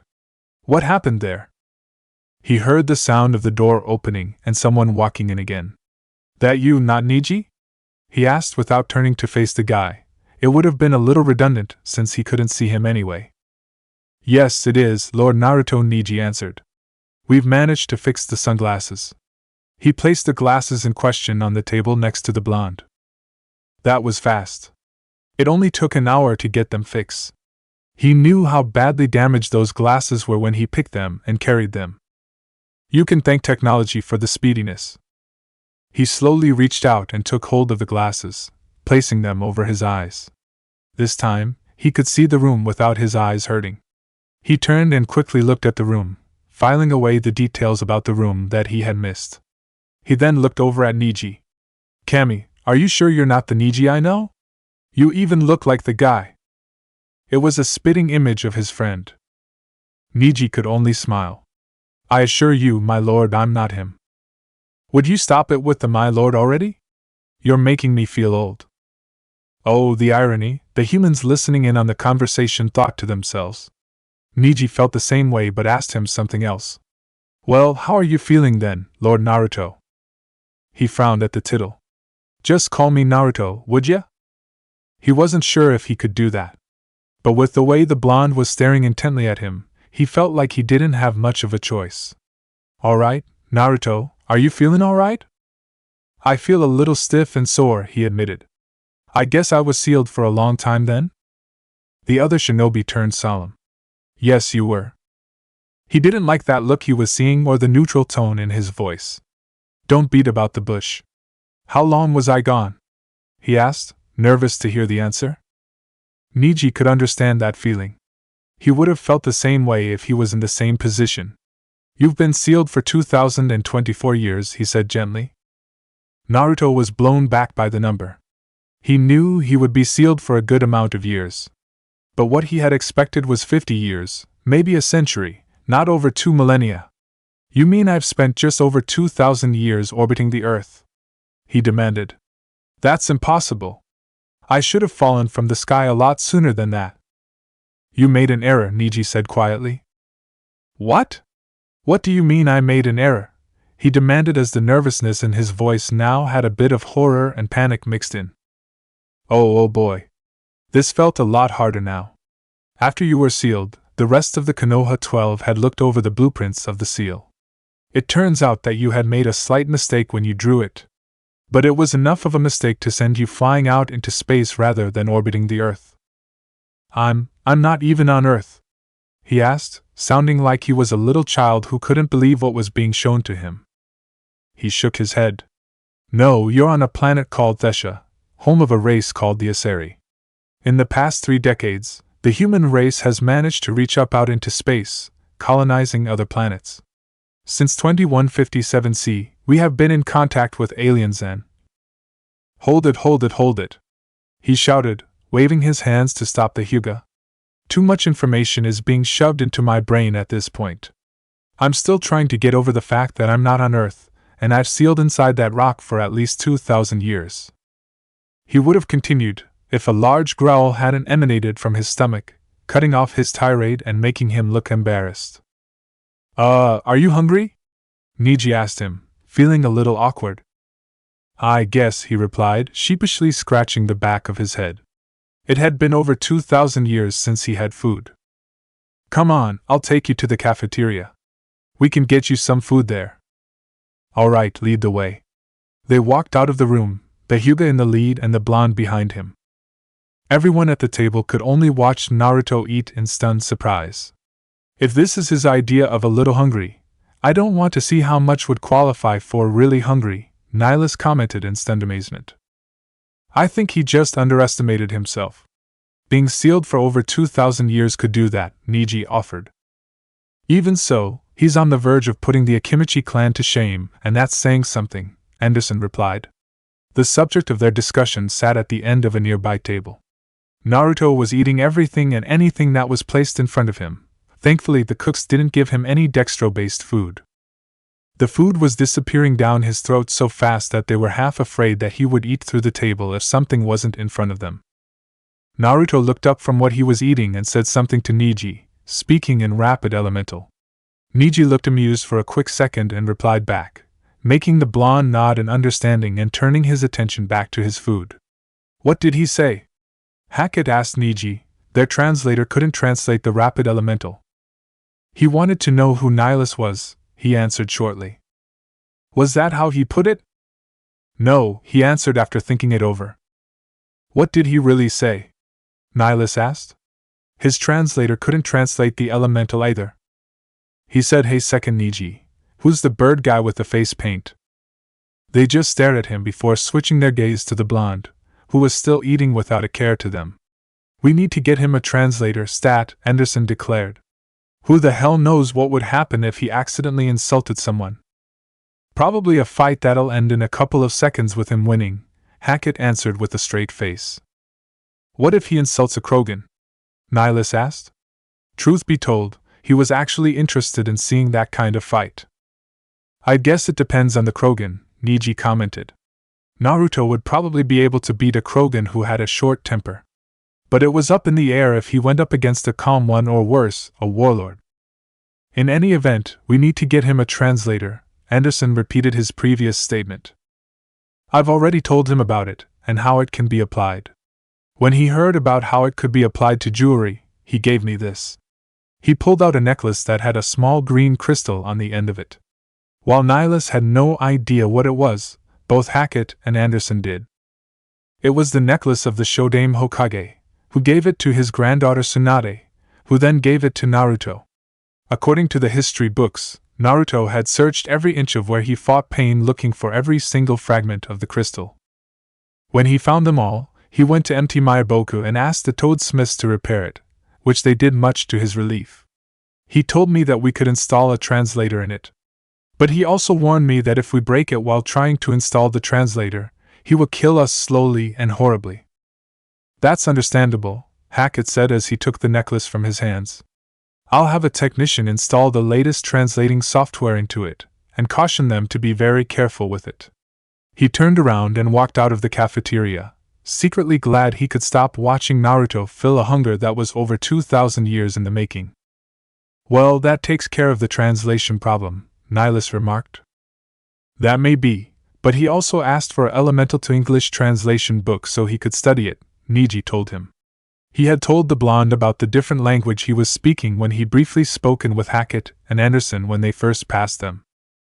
After he heard that there was a new language that practically every human knew, he had asked for the translation book with a grimace. I may have to learn a new language, but that doesn't mean I'm going to enjoy the process, he had told Niji. I can see why he would want such a book, Anderson commented. He doesn't want to rely too heavily on the translator. Did you tell him about the Omni tool? He shook his head. No, I figure we'd wait until he was back at full strength before talking to him about modern weapons and equipment. As he said so succinctly before too much information is being shoved into my brain at this point. The other two chuckled at that. Hey, not Niji, where's the bathroom? Naruto asked from where he sat, the food in front of him all finished. It's just down the hall and on the first left, he answered promptly. Why do you want to know? I just realized that I haven't answered nature's call for over 2,000 years and all the food I just ate probably won't help. He stood and quickly bolted for the door. See you in an hour, probably, he shouted as the door closed behind him. They could only stare at the door as they heard the sounds of his footsteps echoing in the hall. What was that all about? Nihilus asked, mystified at what he had just seen and still vaguely annoyed that his translator couldn't translate the elemental the blonde was spewing fast enough. He had to go to the bathroom, Niji answered shortly. Apparently, he had just remembered that he had a bladder which was very full. We'll see him in an hour, probably. Who knew how long that bladder would empty? By the time Naruto got out of the bathroom, night had fallen on the new planet he was on.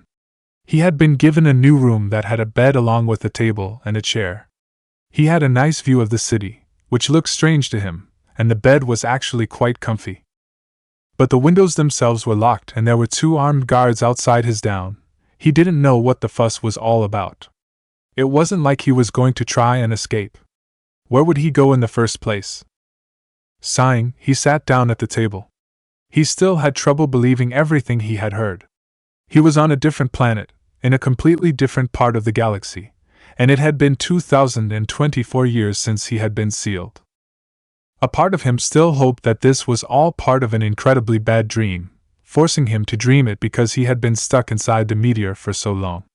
It was that part of him that hoped he would wake up and see all of his friends around his bed, welcoming him back. But he knew that this was no dream, hallucination, or even a genjutsu.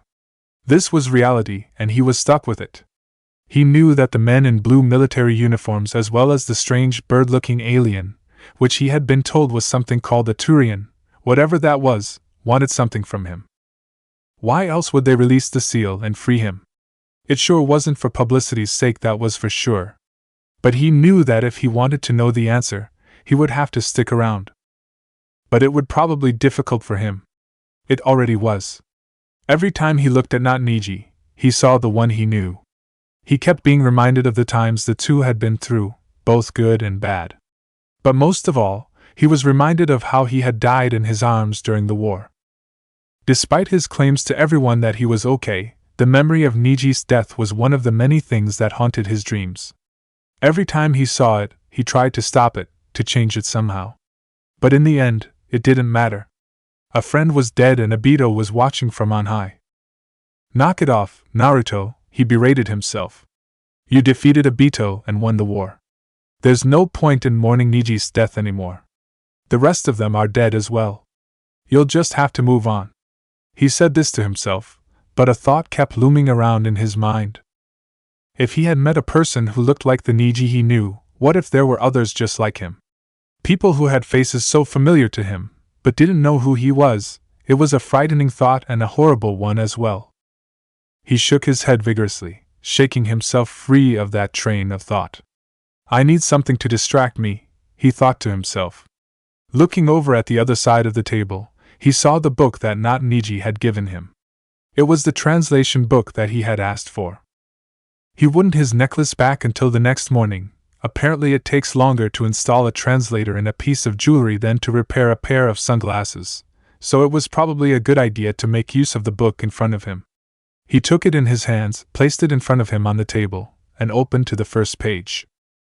Codex entry: Humanity and the Systems Alliance. The Frontier. The Frontier is the continent east of the elemental countries and south of Midgard.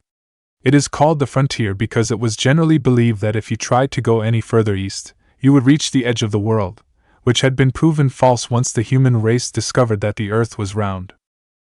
Another myth said it was called the Frontier was because a monk who had walked the earth, preaching an end to the endless conflict the world was engulfed in, had journeyed to the edge of the frontier.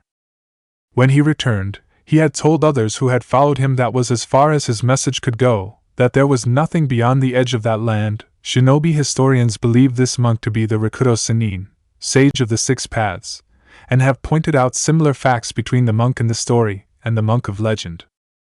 Despite the rather foreboding name, the frontier is actually quite varied in its geography and climate.